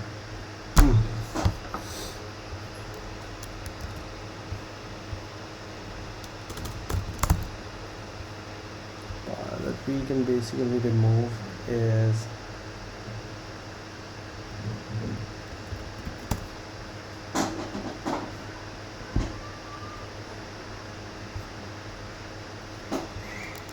you can have full, you can just have self-attention, and if you have like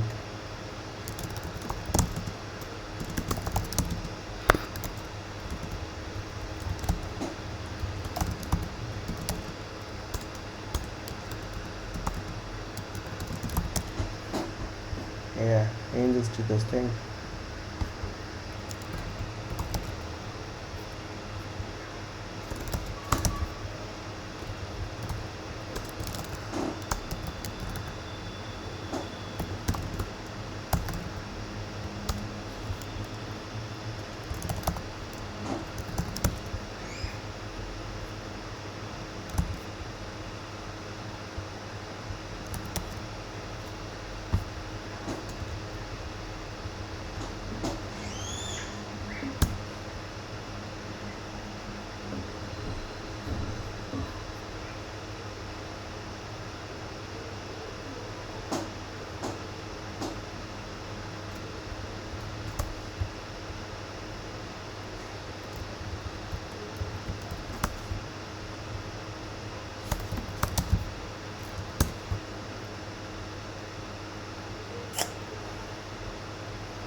At least the forward operation works.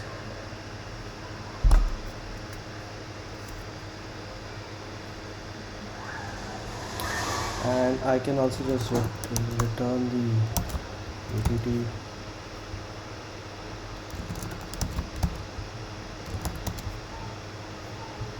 It's not as blunt as this, so all ATT and set blocks.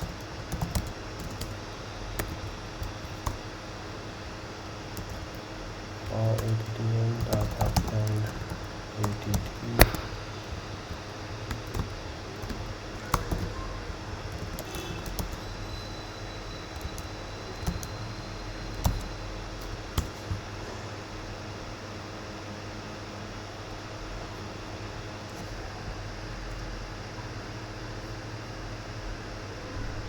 FSS.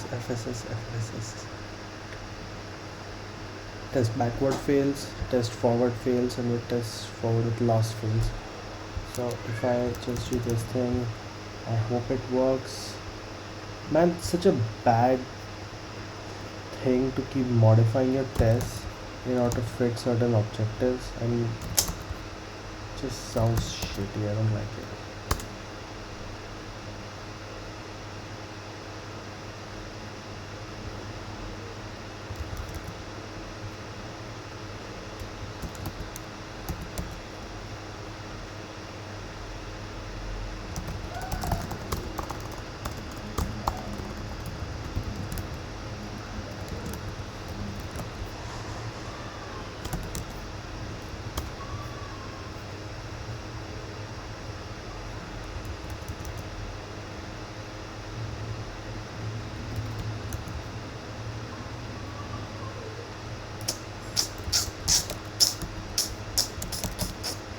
I do not enjoy it. I do not enjoy it even a little bit.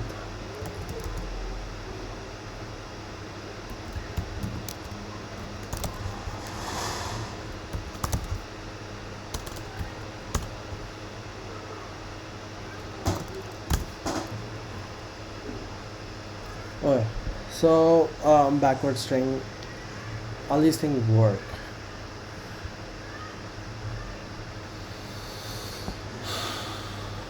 Since we calculate the loss right here, it needs to have both the attention targets as well as the other targets.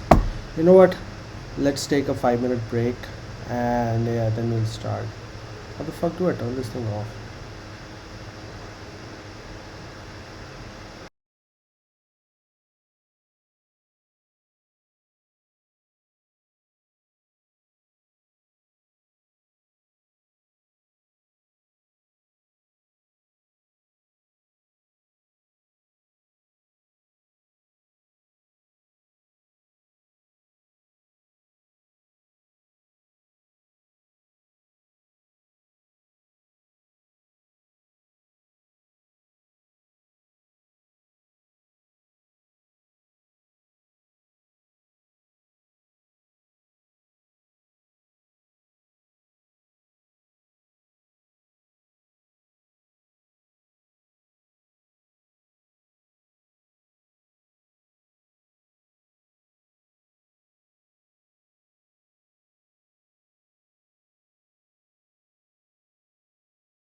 Okay, so yeah, I think there's too much noise again.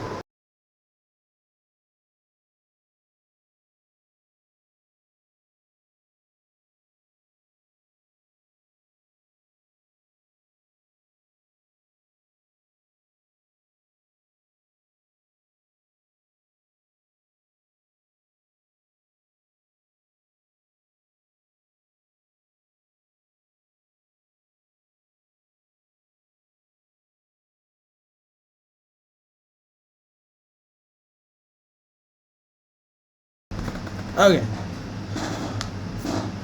so targets actually have to be a tuple. um, so the first thing we have to do is we have to put something here which is like assert is instance target, not a torch but a tuple.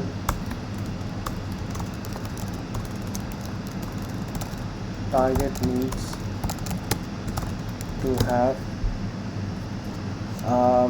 a cross entropy, a long tensor,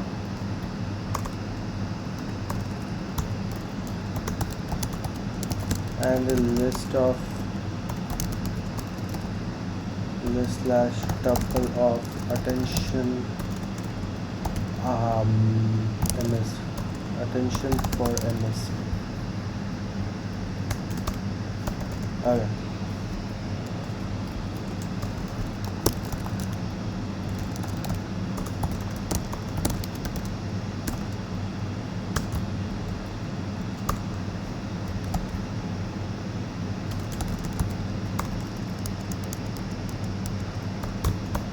And targets is equal to targets cross attention masks.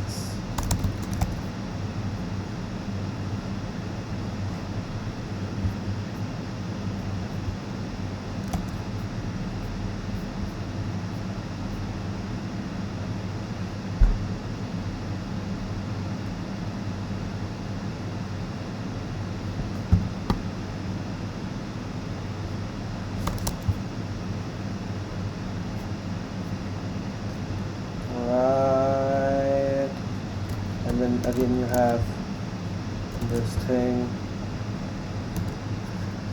right? And so you need to have attention cross between with attention masks, assert. Should we assert it here, or I think we should assert it right here, which is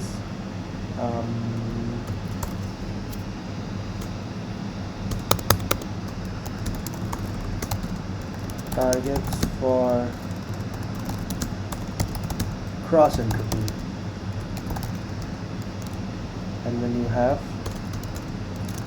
attention masks. ATTN mask is equal to a dot float for a attention masks. Assert len attention masks is equal to len self dot blocks. नहीं. So attention mask can actually be a list of lists.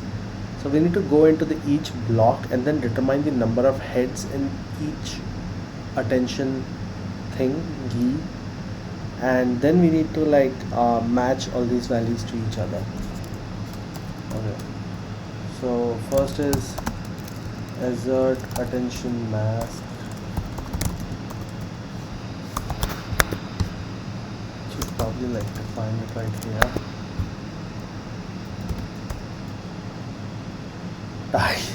Targets like deserves its own entire section of study, but yeah. So this stream is like almost crossed 2 hours now. I'm thinking we'll like the moment we are done with this part, we'll train one identity function and be done with it. Done with it. First is since in RASP you calculate losses for attention matrix as well.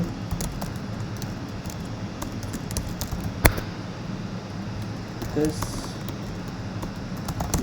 targets is a list of a torch dot long tensor with the cross entropy for what the fuck is it? the cross entropy for entire input tokens, just like a normal transformer.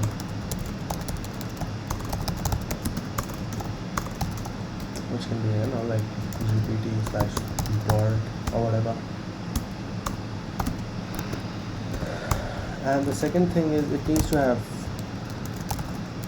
target attention masks.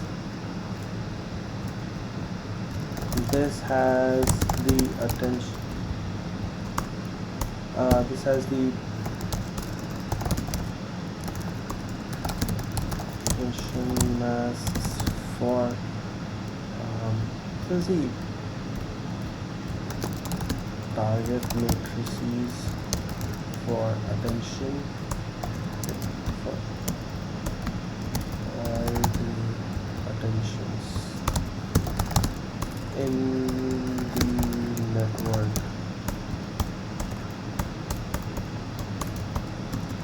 Ensure that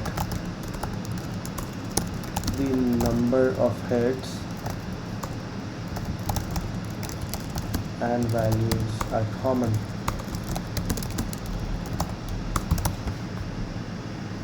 Okay, so what we now need to check is, like, we need to check if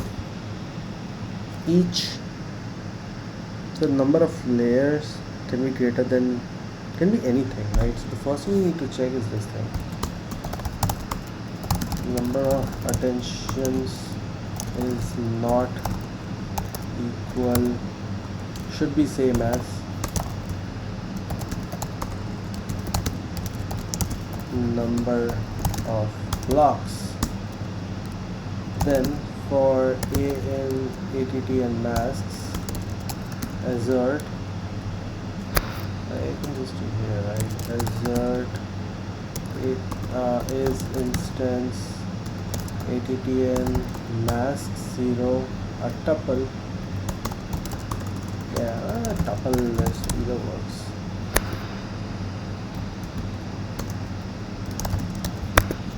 Either one of it works.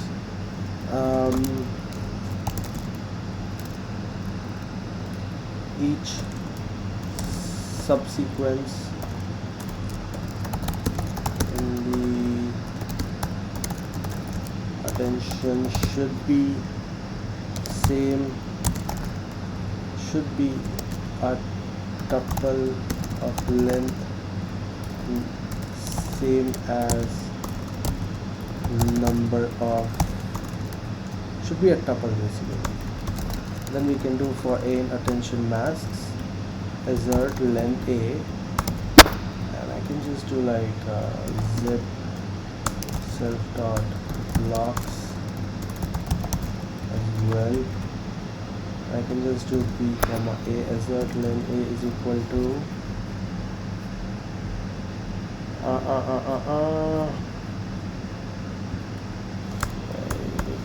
now that you have, you can just drop any of these things and you can just say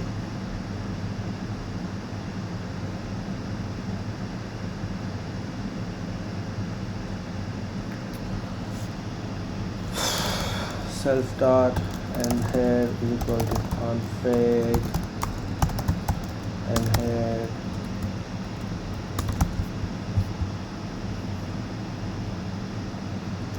dot and head, number of attention masks should be same as number of heads in a block. Yeah, once everything is work, convert to the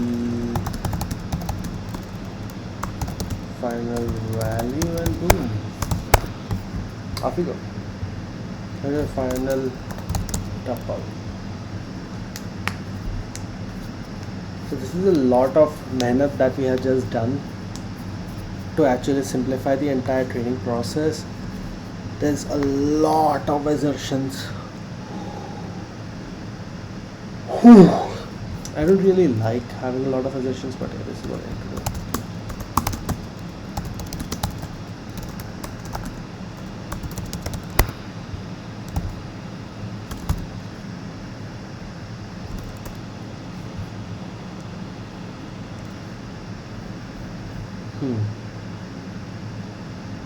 Now basically we have to take all these attention matrices and like get loss for each one of them and then like add them up. Can this be done for a same, so for same block you can do it in a similar fashion? I think so, but no, I mean, if you have two attention layers, right, and you give them like two attention layers, what it actually learns is it might actually learn some values that should have been learned for head 1 but actually learns for head number 2. So we need to like calculate the MSE loss for each one of them manually.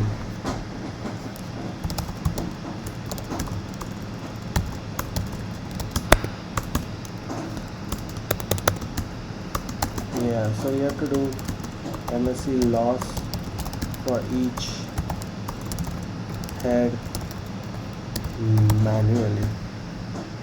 Manually.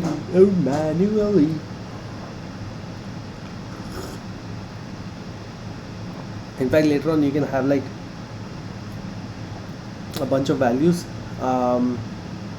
You can have full self-attention, uncontrolled, unparameterized, say unprogrammed full attention, just like you have like right now what happens in GPT, and you can like have a mixture of or ensemble of both of these approaches to see what actually works best.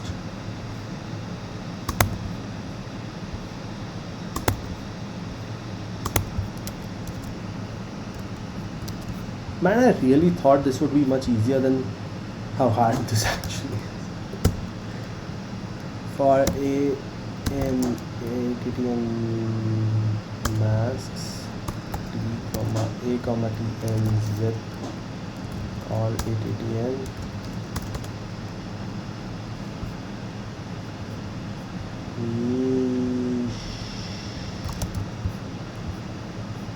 We can also like just test it out what the output attention actually looks like and then decide based on top of that.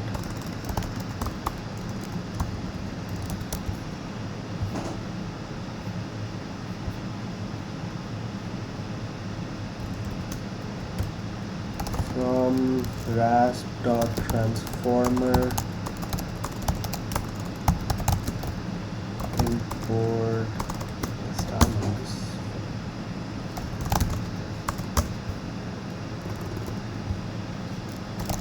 model is equal to full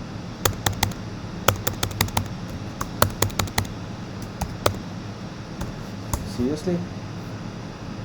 Oh fuck. Yeah.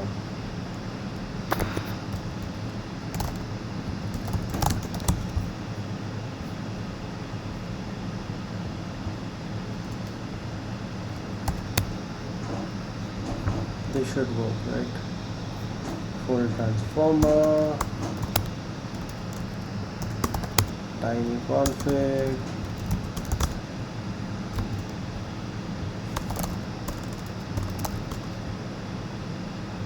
I have all this. I can just do huge config that, and here we go to config, mate. You have the conflict. Wow. First of all, why does it have two? Oh, wait. Yeah, 1, 2, 3. This is correct. Oh, it's a tensor. Cool. So if it is more than 1, then it just returns a tensor.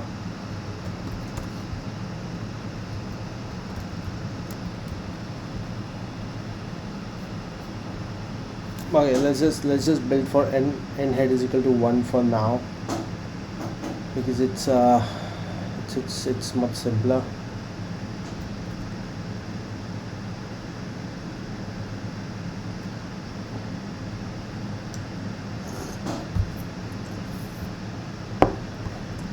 um,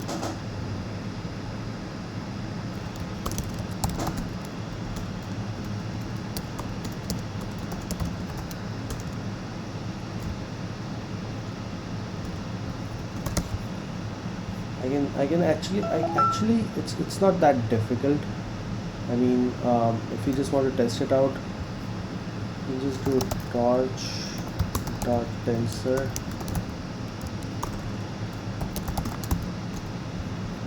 right?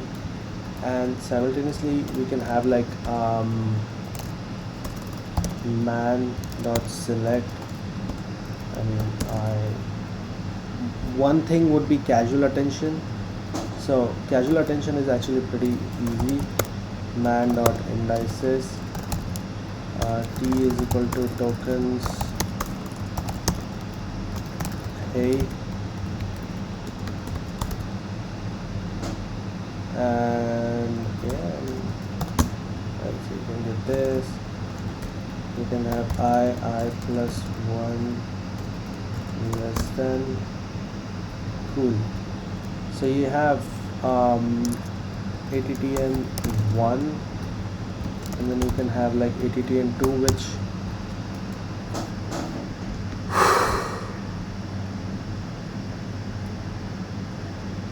which is like a flip.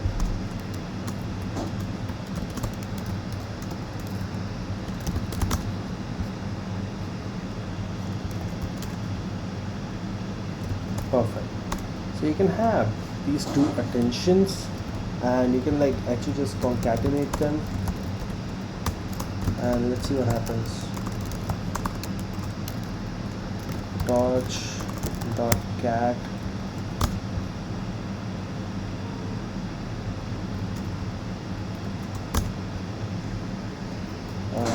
dim equal to 0, but you need to have, you need to like reshape these things. So go ahead and squeeze 0. I mean, fucking pain in the ass, right? And same code all over again, but yeah, and then finally you can do it off float, and you can have like a direct attention work against it. So for now let's assume that it just works. So why do we even have blocks? You can do whatever the fuck you want to say with it. I'm not really going to argue with it. So for a comma t in zip, all attention and targets, MSC loss plus equals to f dot MSC loss. I mean, you have input, which is the A and target. Yeah, that's it, right? C loss, and then C loss is equal to C loss plus MSC loss.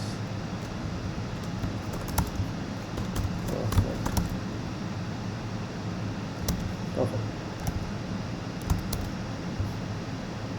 And now we can actually just check this shit out. I can let the print be there. Let it print, mate.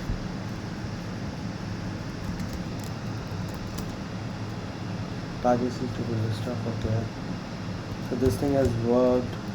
Let's check out this thing.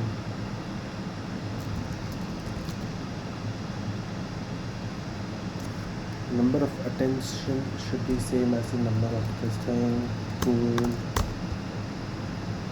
Number of attentions. Number of attentions should be same as the number of blocks.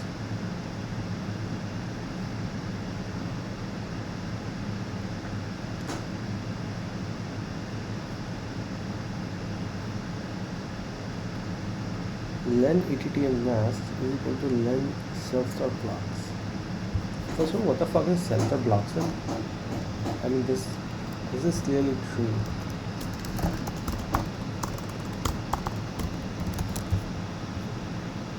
You can have print ETTL.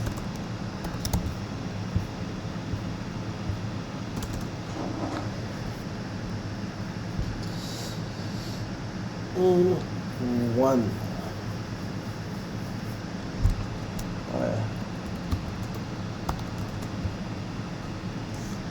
Is asshole, it is.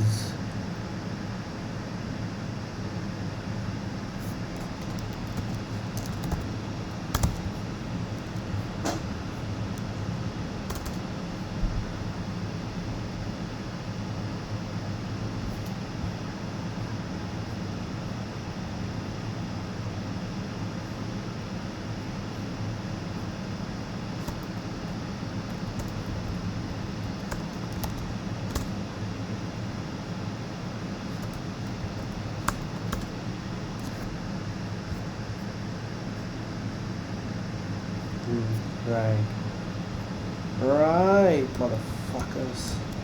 Motherfucker.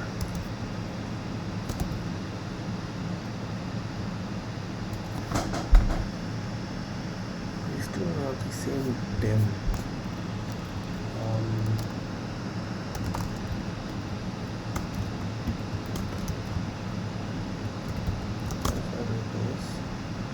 Number of attention should be same as the number of blocks. So, I actually need to do this. And so each sequence of the attention should be a tuple. Now that is not necessarily true.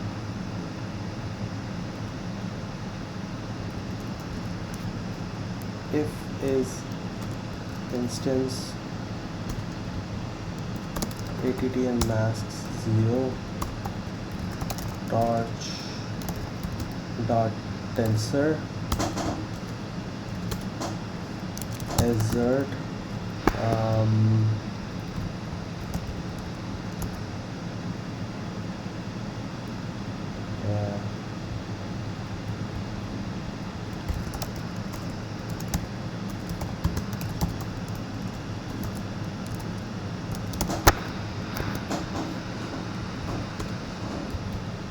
tuple list tensor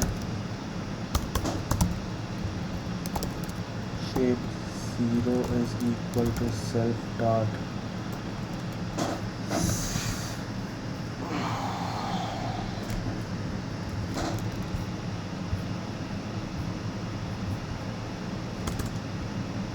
I became the very thing I vowed to destroy. Oh, it works now. What the fuck?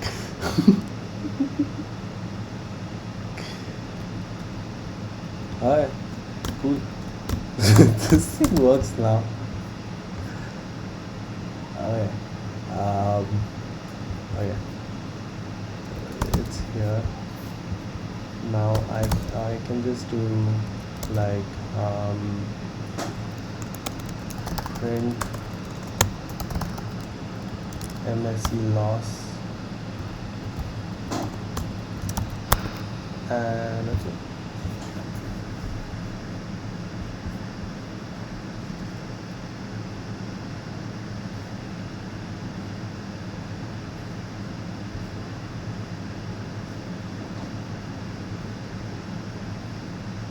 Cool then, no. This thing works then. I have this thing and I have this thing. If I can calculate the MSA between these two values, I should get the correct one, shouldn't I? Well, I do, I think. Alright, cool. So this piece is now working.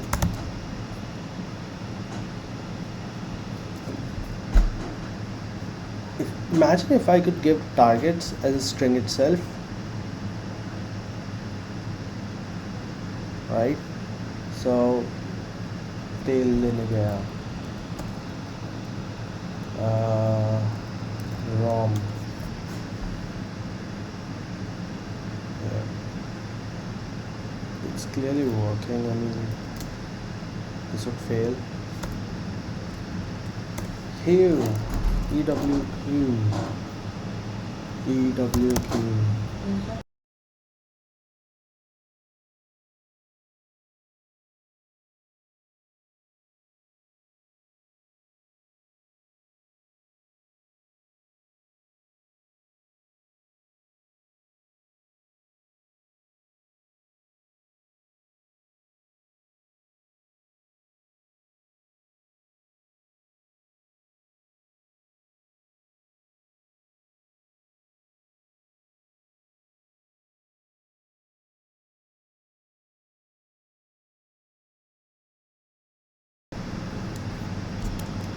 Yeah.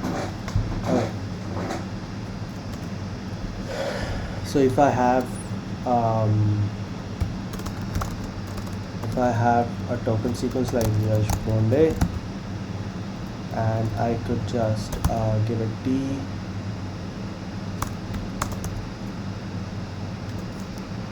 up to -1, to -1, and I could just give it Yash Bonde. I think this should work. Yeah, boy, it works, it works, it works, it works, it all works. So this is how you can actually train an entire GPT, simply by using this kind of a new paradigm. I think it's nothing special as of now, but still trying to build it. And this brings us back to the nightmarish shit, that is the test cases. The test cases are currently failing.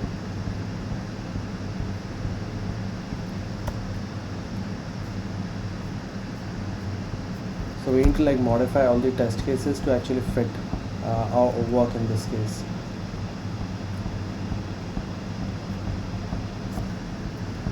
Okay, so how do you actually modify the test cases?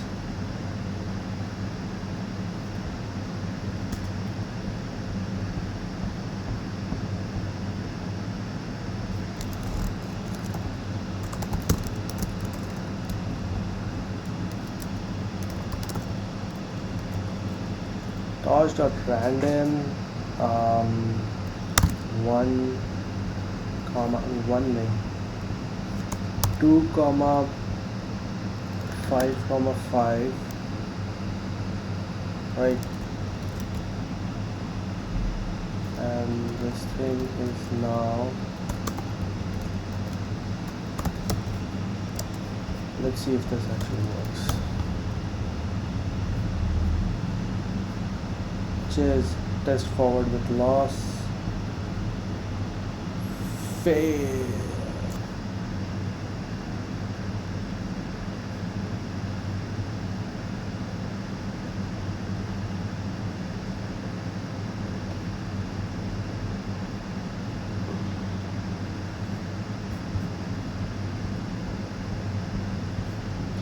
You know what, I'll fix this shit off stream, not right now. I'll fix this shit off stream, yeah. Let's do that.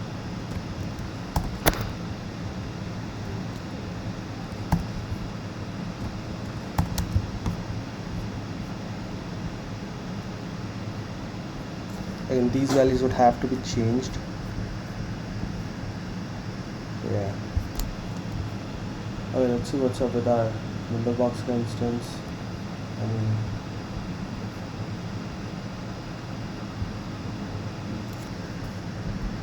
again, the cool thing is this is preemptive, so it's been running for like what, 3 hours now, almost 2 hours, and it's barely cost me any money. I can just do an SSH, and I can just git clone this particular project.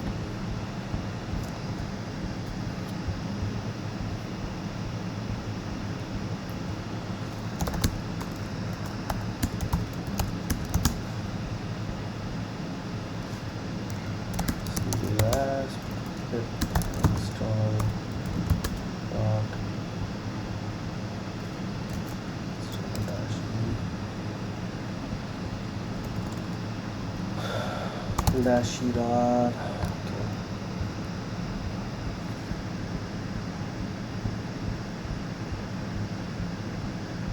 There is no more your RASP.core.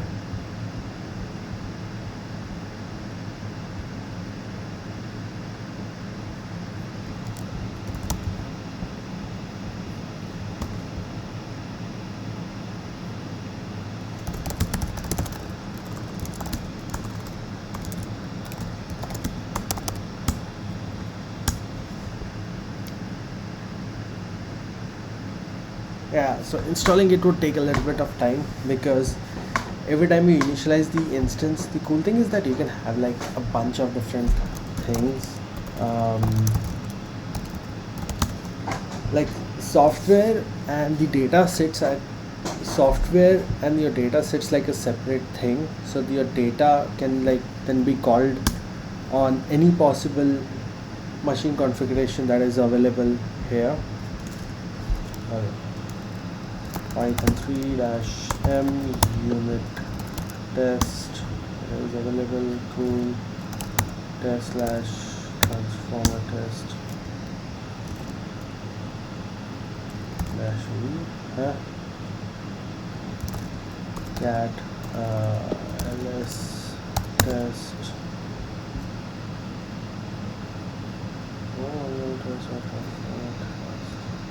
What the fuck?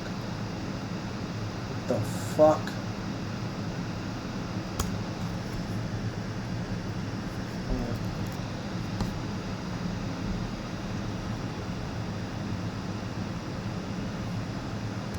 Yeah, it's the same fucking instruction.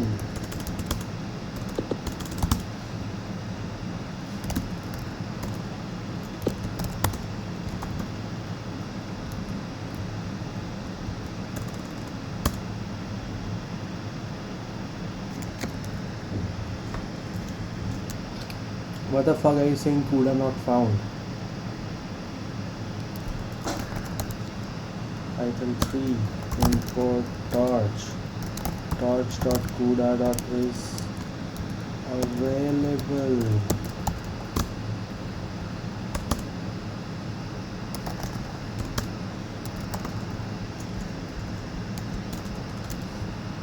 So what the fuck is saying that it hasn't found this thing?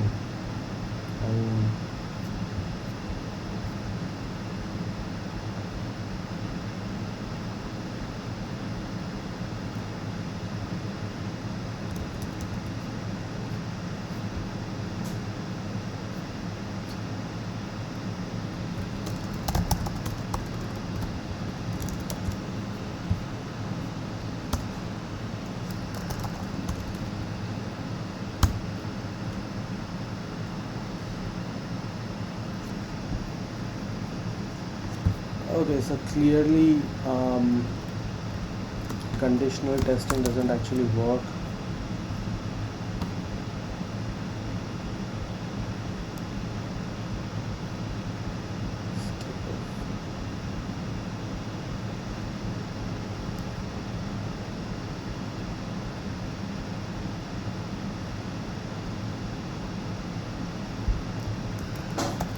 Unit test skip.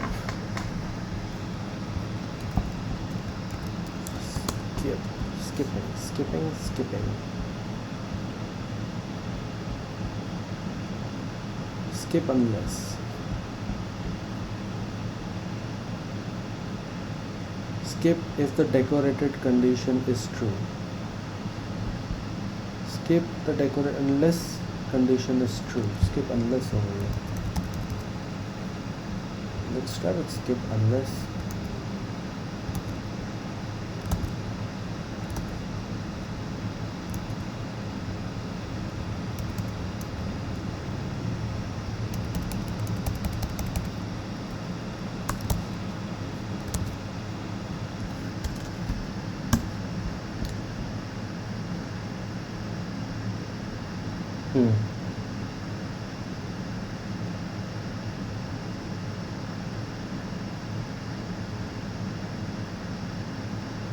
It shouldn't take this long.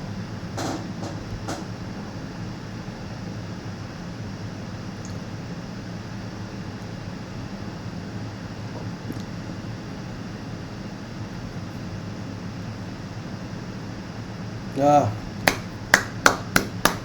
the values clearly fail. It's fine, it's fine, it's fine, Mike, it's fine. You just have to check wherever it still says 960 wala part and just this.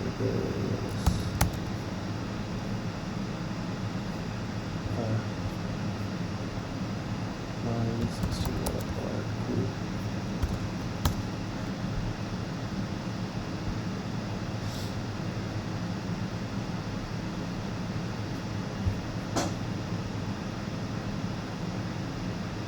Where does it say that?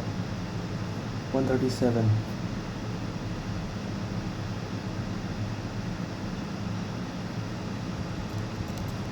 Oh wait, oh I'm so stupid. 137. Yeah, it's actually what? 9342.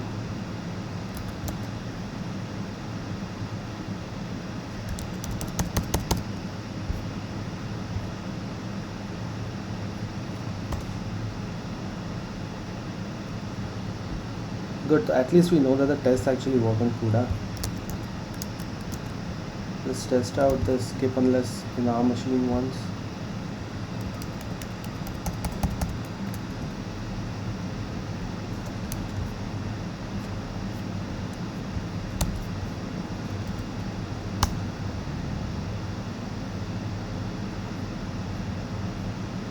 Okay, cool. So it does skip. So skipRef is the correct value.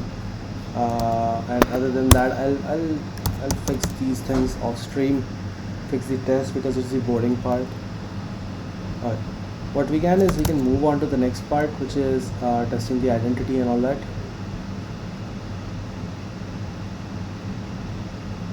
Cool, man. These tests actually look very beautiful, you know. Yeah, so this is one part I still haven't told you guys about, which is this parsing. So you can in fact give it the direct code.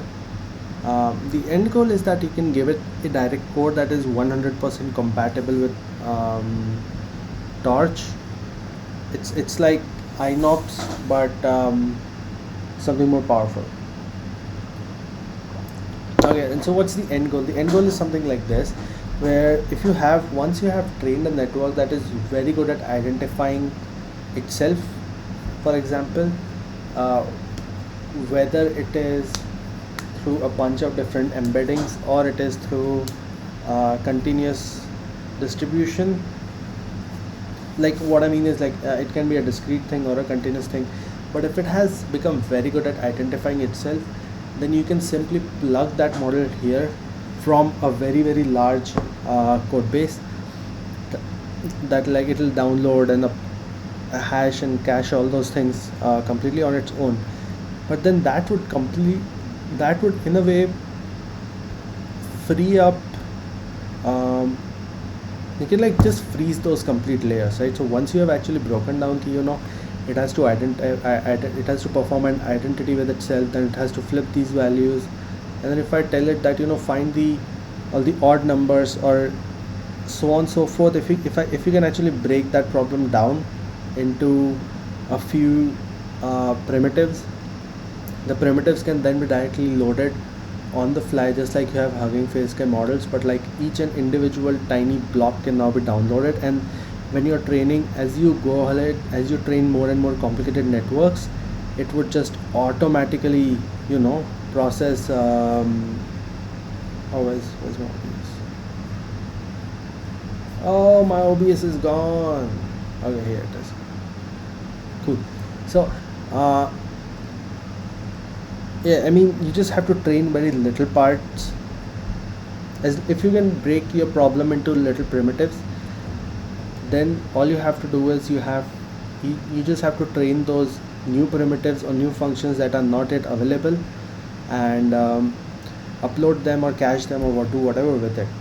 But then that's like stage 2. Then the stage 3 would be having it, which is much easier done than actually said, which is having a GPT actually start generating programs and values, right? So if you give it this particular piece of thing, You can tell it that his2 का program ये है, ये सबको copy करने का, इधर लिखने का and all that, and you get the hist का program. Maybe and you have a bunch of examples right here, so maybe you can actually give GPT a couple of prompts, or somehow figure out a GPT prompting where you can like give it a problem and it would just break it into primitives. And yeah, I mean, then you would just be able to solve way more complicated problems with much simpler primitives. I think that's the direction these guys were even thinking about when they actually wrote the paper. Right. So conclusions. We abstract the computational model of transformer encoder as simple sequence processing language RASP that captures the unique constraints on information flow present in transformer. Considering the computational problems and their implementation in RASP allows us to think like transformer while abstracting away the technical details of neural network in favor of symbolic programs. We can analyze any RASP program to infer the minimum number of layers and minimum number of heads required to realize it in a transformer.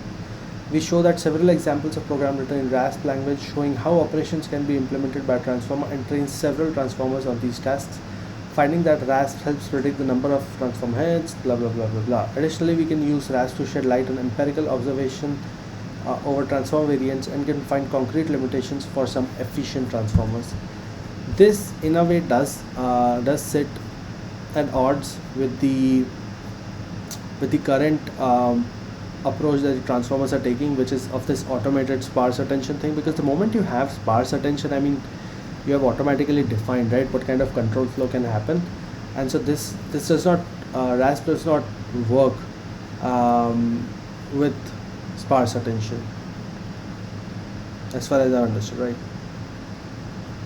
Multiple works propose restriction with respect to input. Several they tools are using in which that can interact. Considering such transformer area allows you.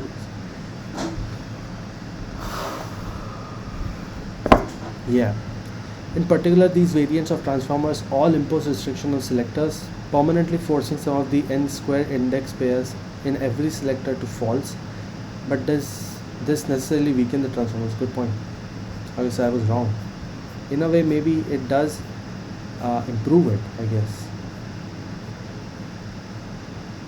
Probably appendix we present a sorting algorithm in RASP applicable to the input tokens with arbitrary length and alphabet size. This problem is known require blah blah blah blah blah blah blah blah blah blah blah blah blah blah. The following it follows from this all variants restricting their attention to these operations incur real loss in expressive powers.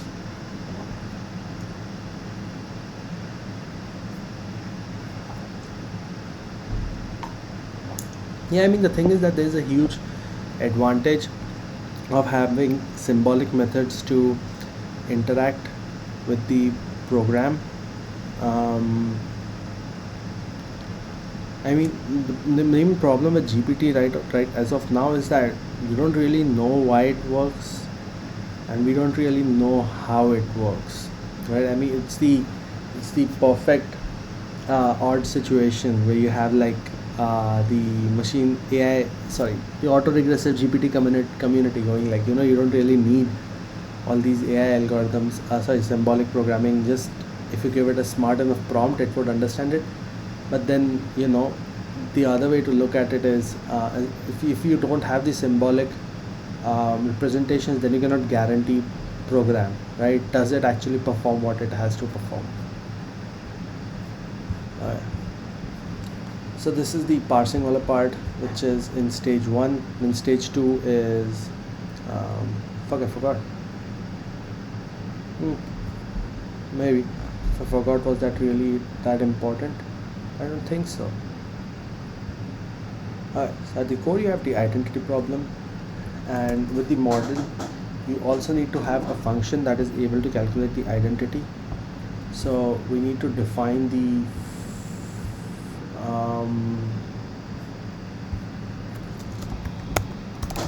def identity loss function loss fm that takes in, say, tokens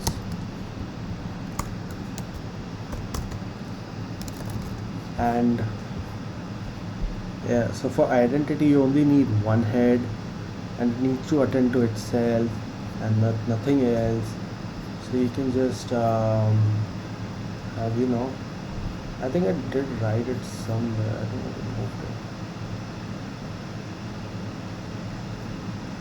Yeah, so you can have man, something like this. A loss function is going to look like this.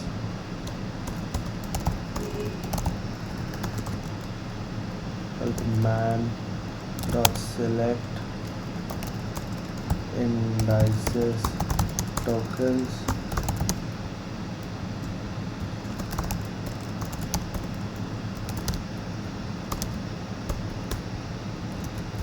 to indices tokens, this thing.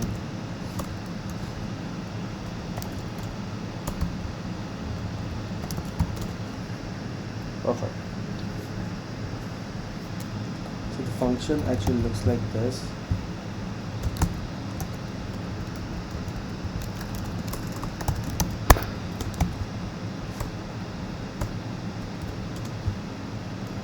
And you can return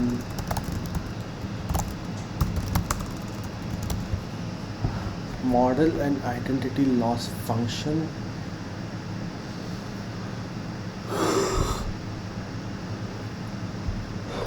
Test it out just like this.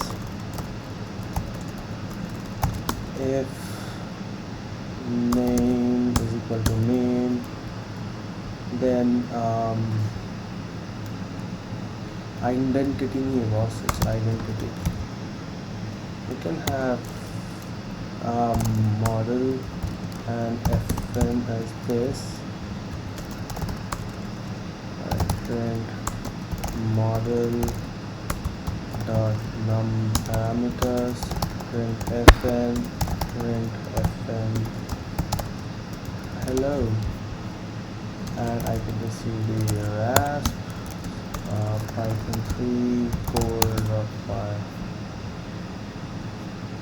Right, so you do get all these values, you do get the functions.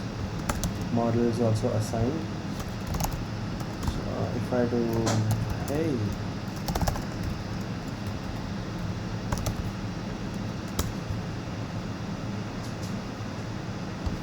it gives me some logics and loss. First, let's just check if everything works.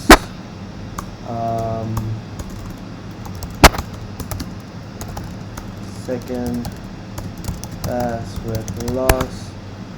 So I would say the one way that we can actually improve this complete experience is that you can just define a function where you give it the same input and it would generate the appropriate output for it. What I mean by that is it can just take in the tokens, right? It can say attention is equal to this, return attn, and maybe you can have like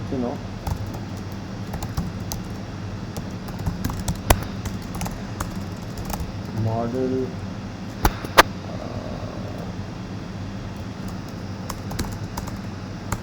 string is equal to hello, testing for string this,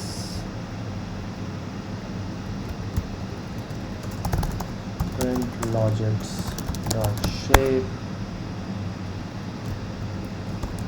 string. Yeah, let's see. Okay, this part is correct. You get the appropriate string hello. You can have string and a loss. This thing would clearly fail because fuck you. Object of none type has no length. What the fuck do you mean object of none type has no length?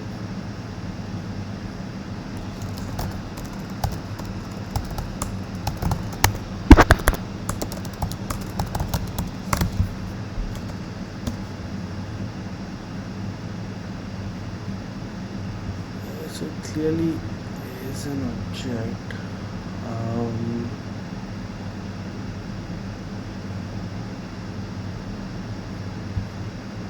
Self.blocks is clearly not none, otherwise वो नहीं चलता. I can just go to model.py 141. Let's see.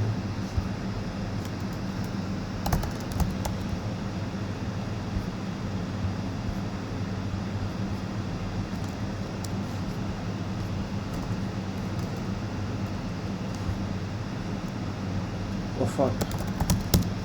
That's so stupid.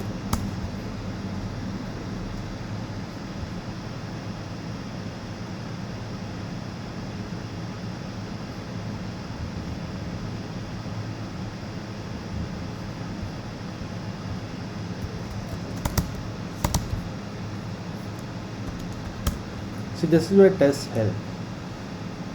Right? Once you have known that this thing exists,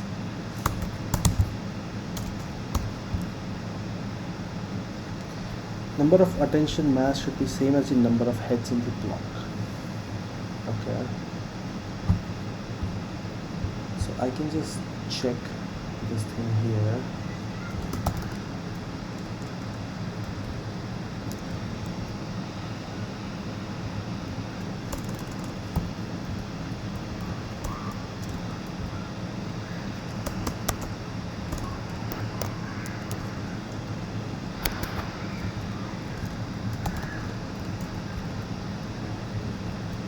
F length A and B dot and head expected dropper.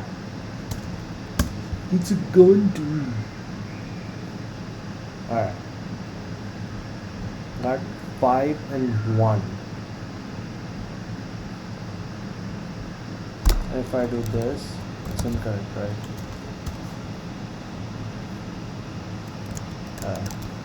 What I've realized is we need to do this.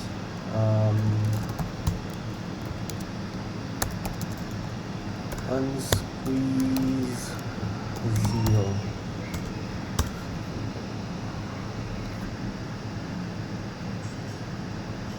11155 and 1155.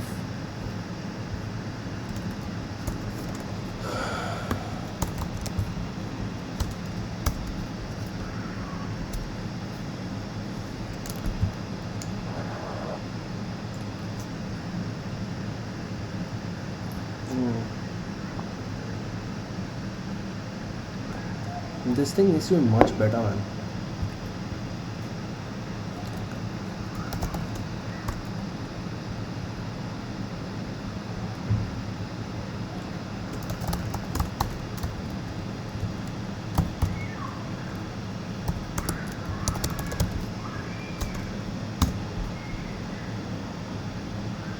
Record shape is 5 plus 5.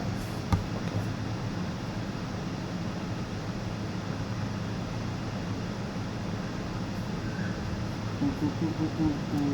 What if I do this and what if I do this?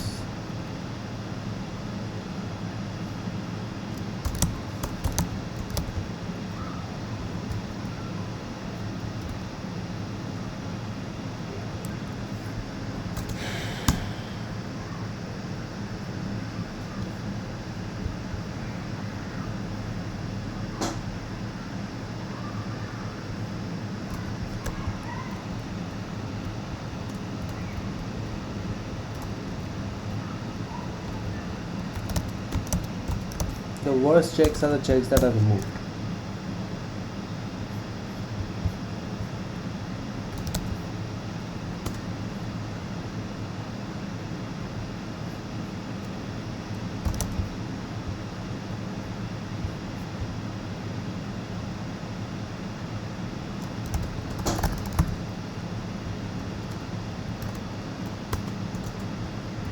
Is this the guilty one?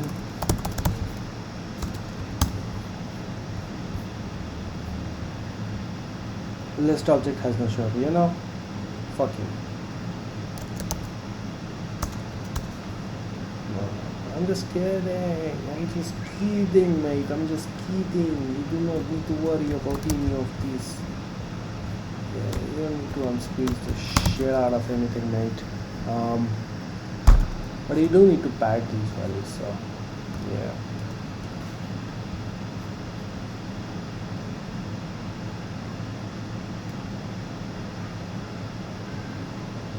Yeah.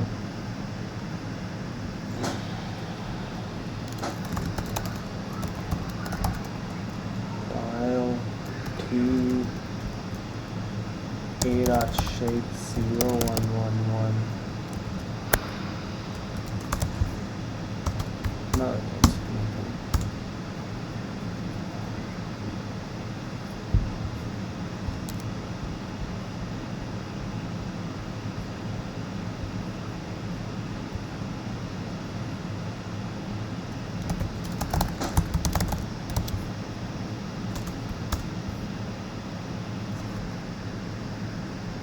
Okay.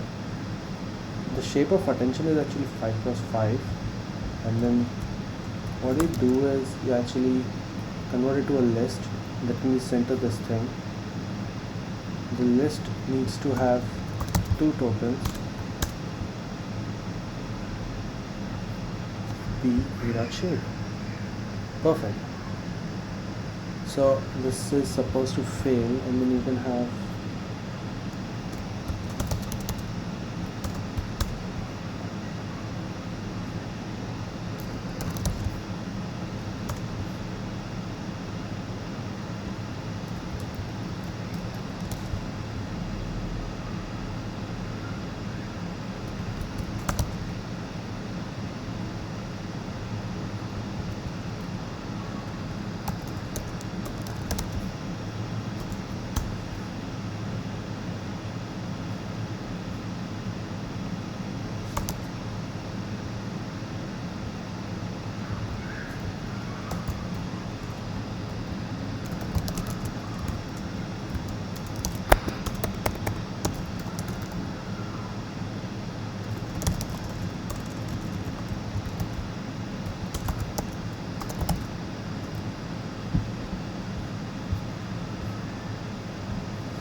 it needs to send a list of only those items.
Alright, so this thing is now working.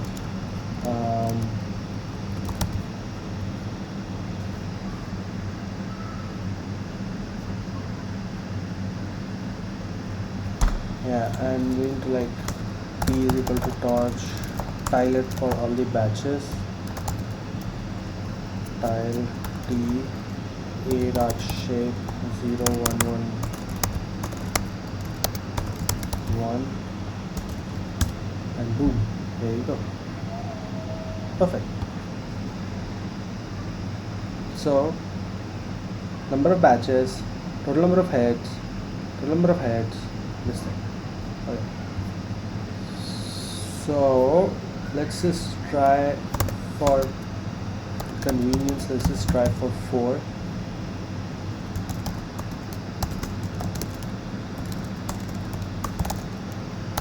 Not convenience, this is completely inconvenient for testing.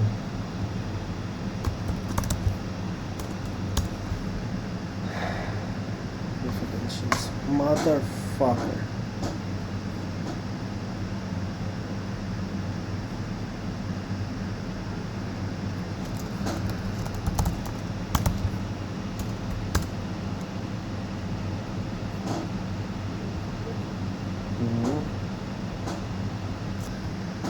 And then, oh wait, this is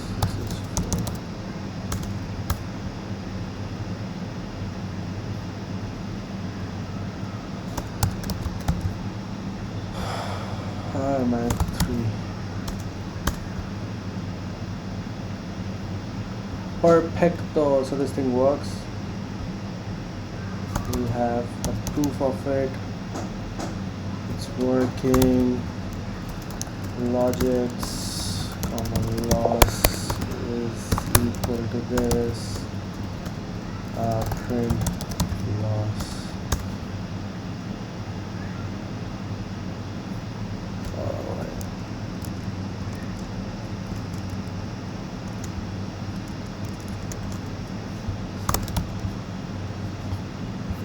You can also just have this thing, you can actually check it. It's batch size, n head s comma s. Perfect. So this thing has now been validated, so we can just move this thing to the core.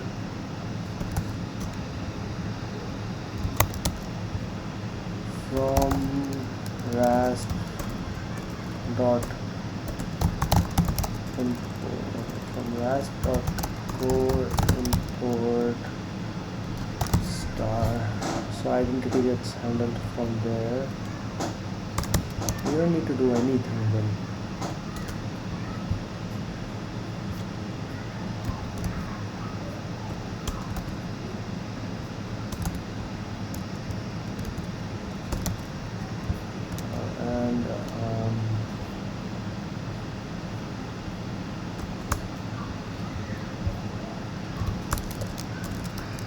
Assert self.assert equal loss is equal to none, which is like true. There's no problem with that. Self.assert equal tuple loss.shape is equal to 1, 5, 27. I think so. Yeah. I mean, there's, if you want to check, you just need to like check if it runs or not. cd rasp python 3 -n, and you can just do test.py 122.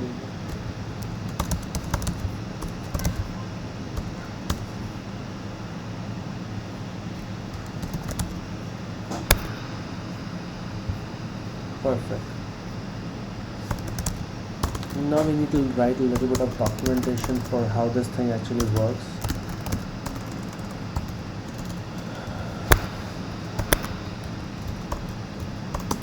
how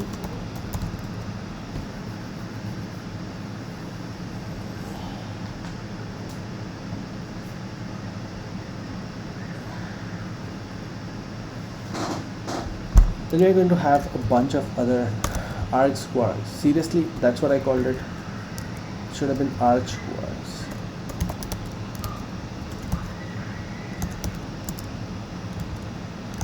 So this is how it should work, right? So if somebody calls, say, an identity function, then how this works.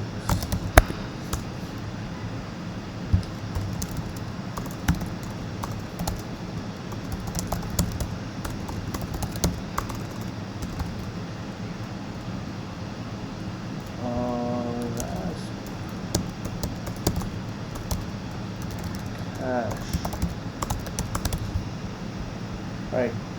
So this is how I think it should actually work. That whenever somebody so you have a code, right, that goes like identity, then it should like automatically instantiate this entire class. Somebody has like identity. Let's just check the paper now. Yeah. If somebody calls it like this, right, aggregate identity with some other tensor, that's like 10, 20, 30. Yeah. Then it should automatically, have m1 is equal to identity, and we don't need loss functions, and m2 is equal to aggregate. Whatever the corresponding arguments etc. can be fed to this thing, and this is during init and during runtime. It would basically be like minus m1, sorry, m2 calls system calls 10, 20, 30, and this should be, like, it's a bad idea. Let's call it,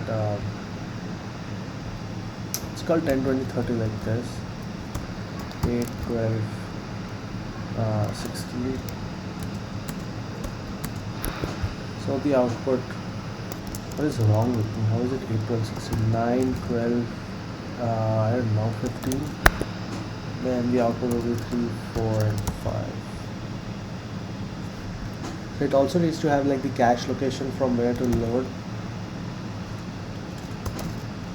Load the model from cache location. Perfect.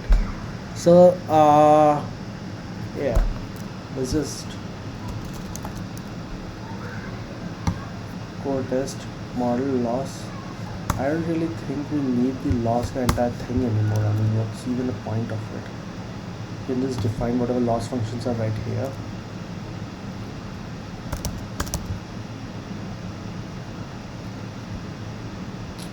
If the transformer tests on which I still need to work, you have the init.py, no more loss functions required. You have the model.py, which has everything working. You don't need to rearrange jobs. Finally, you have the init. So from rasp.core,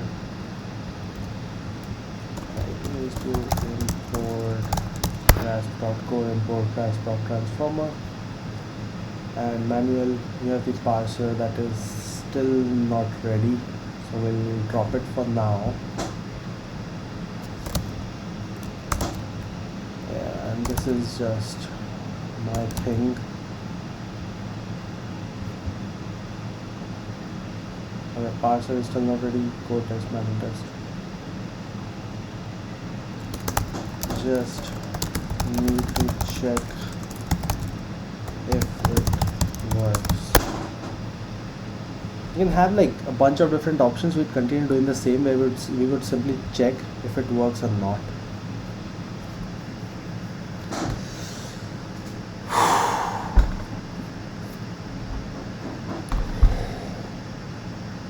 Alright,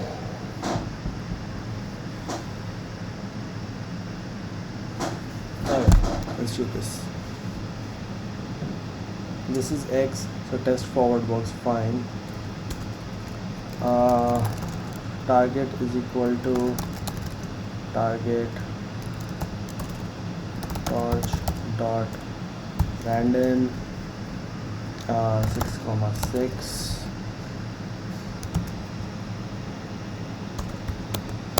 torch dot random 6,6 Python 3 format test dot v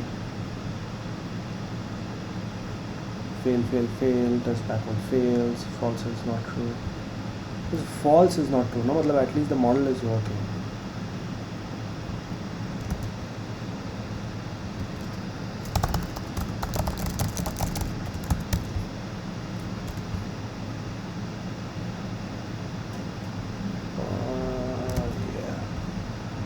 All I have to do now is whenever I have the same value, simply do this.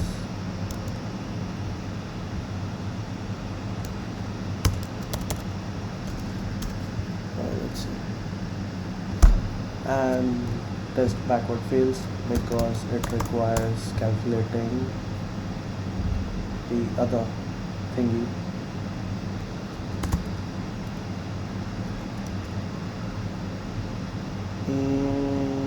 Yeah, the target is going to be the same, so it's fine.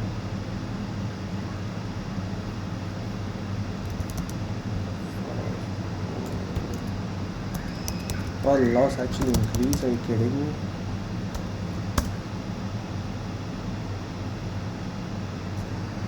Wow. So that was easy, I guess. I mean, I'm not sure.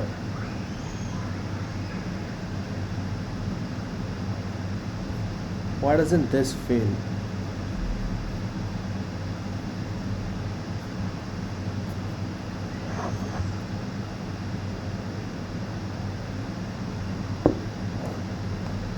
Loss is hey, target is hey, but shouldn't this fail then?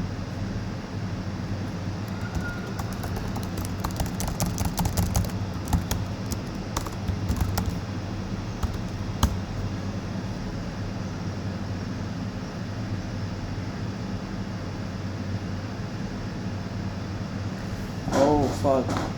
It's not failing because I don't have I haven't added the string code wala thingy.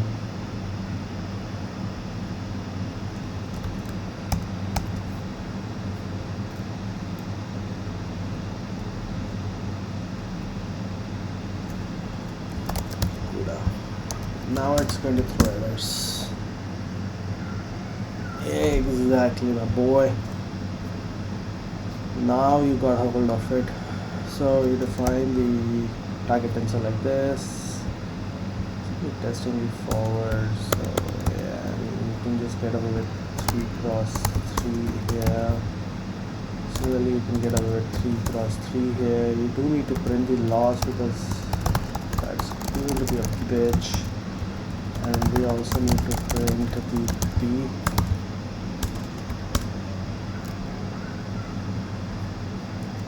FMO, fuck me up.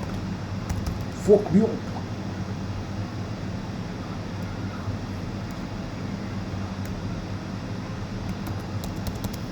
FMO. And the loss value is 4.625.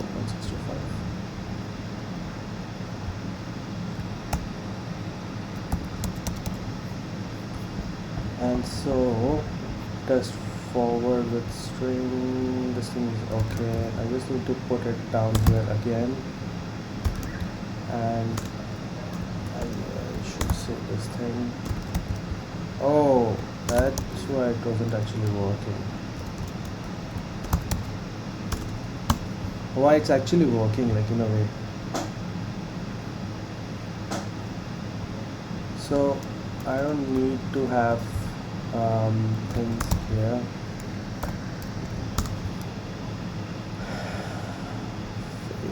FMO 4.56 and FMO, cool. 4.56. So XML is fine.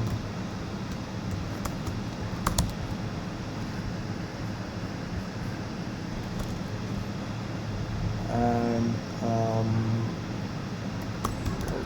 4.56 should also be here.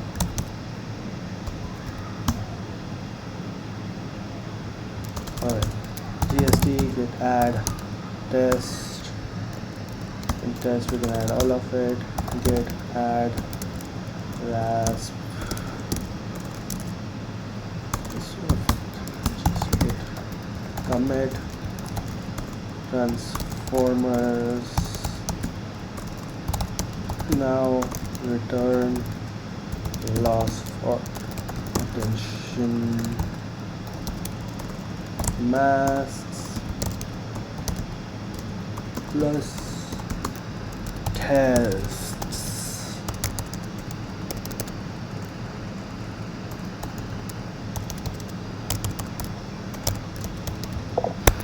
Plus test.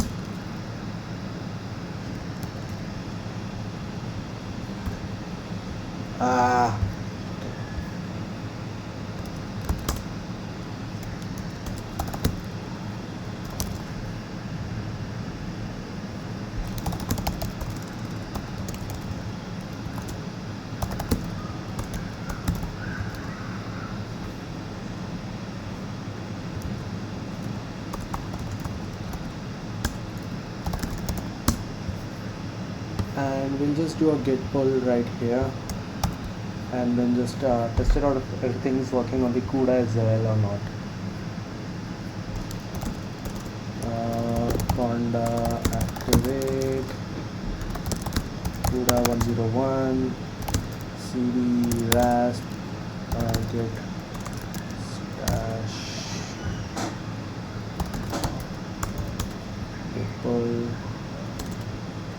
Python 3 unit Python-m unit test. You know what, fuck this. I should get this thing shit sorted from the engineering team.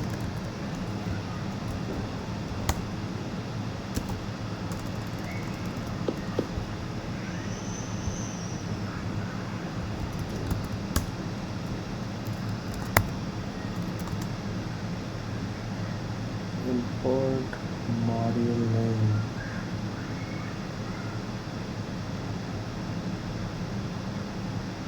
Seriously, what's happening?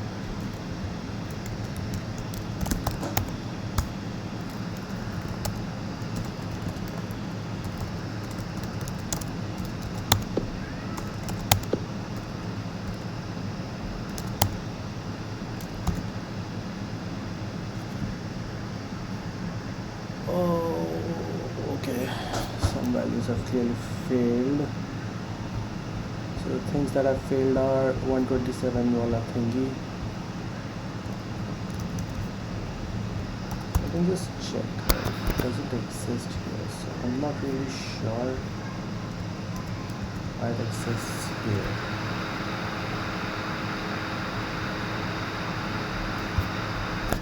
Okay. So the values that it now returns should actually be 50 wala thing, right? Yeah.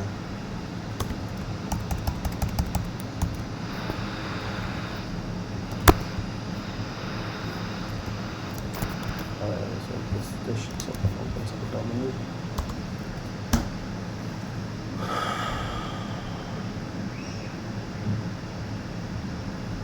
Alright.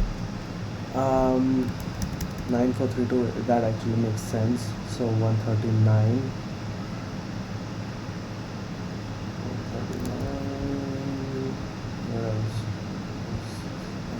Okay, there is no other place. This thing exists, and you can just do. Yeah, so you need to get the targets for these things. First, apply the targets to the string wala part.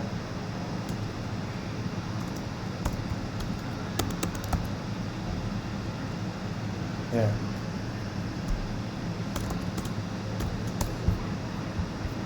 And So string CUDA में define target only twice, and initialize CUDA में you have to define target like this.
Okay. First we'll go out with these things. These are the loss ke problems. This is test backward CUDA in 245. You need to have dot CUDA made.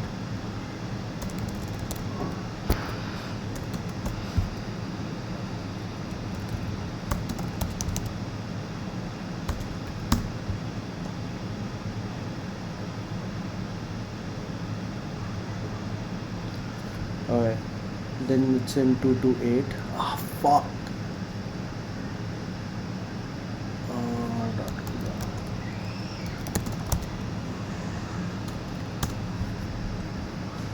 And then 149 I should remove the CUDA wala thing. But this is stupid. And then I just need to like calculate the loss wala values.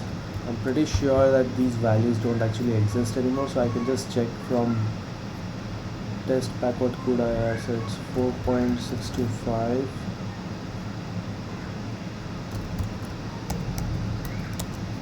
And this is 4.56.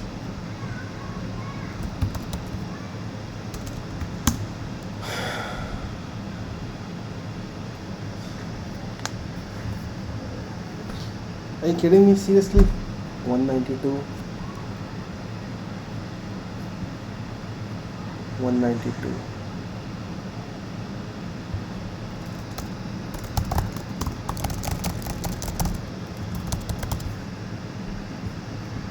Now you should be returning the same loss values. Now why are you not returning the same loss values? 5.841. Shit, honey.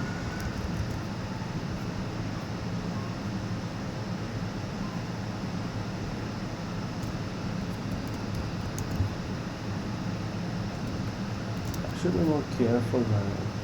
Let's just back to 5.7368.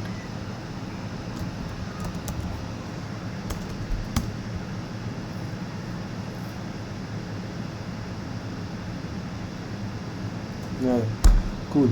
So all the tests are now passing, and what that means is, yeah, I mean that's it.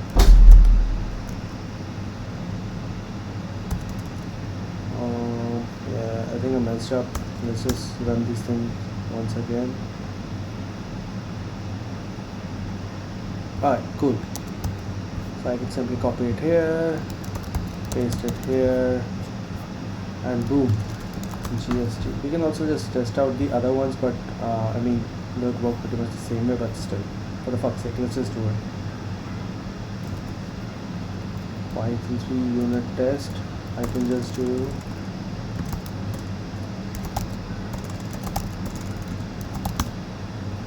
core test.py, that works, and manual test that also works. Perfect. So I can add gst git add dot git commit -m all tests now working with as well. Hit push. Oh yeah, it's 6 o'clock.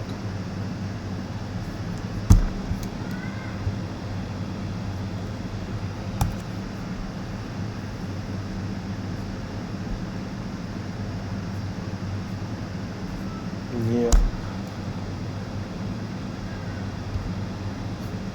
See, beautiful with all the tests and all that.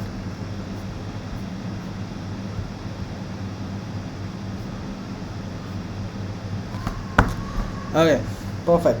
So we have like created the entire model that actually runs end to end along with all the kind of tests. We have also tested out that identity works, and for all the built-in operations, do we really need to have like all these things added? I don't think so.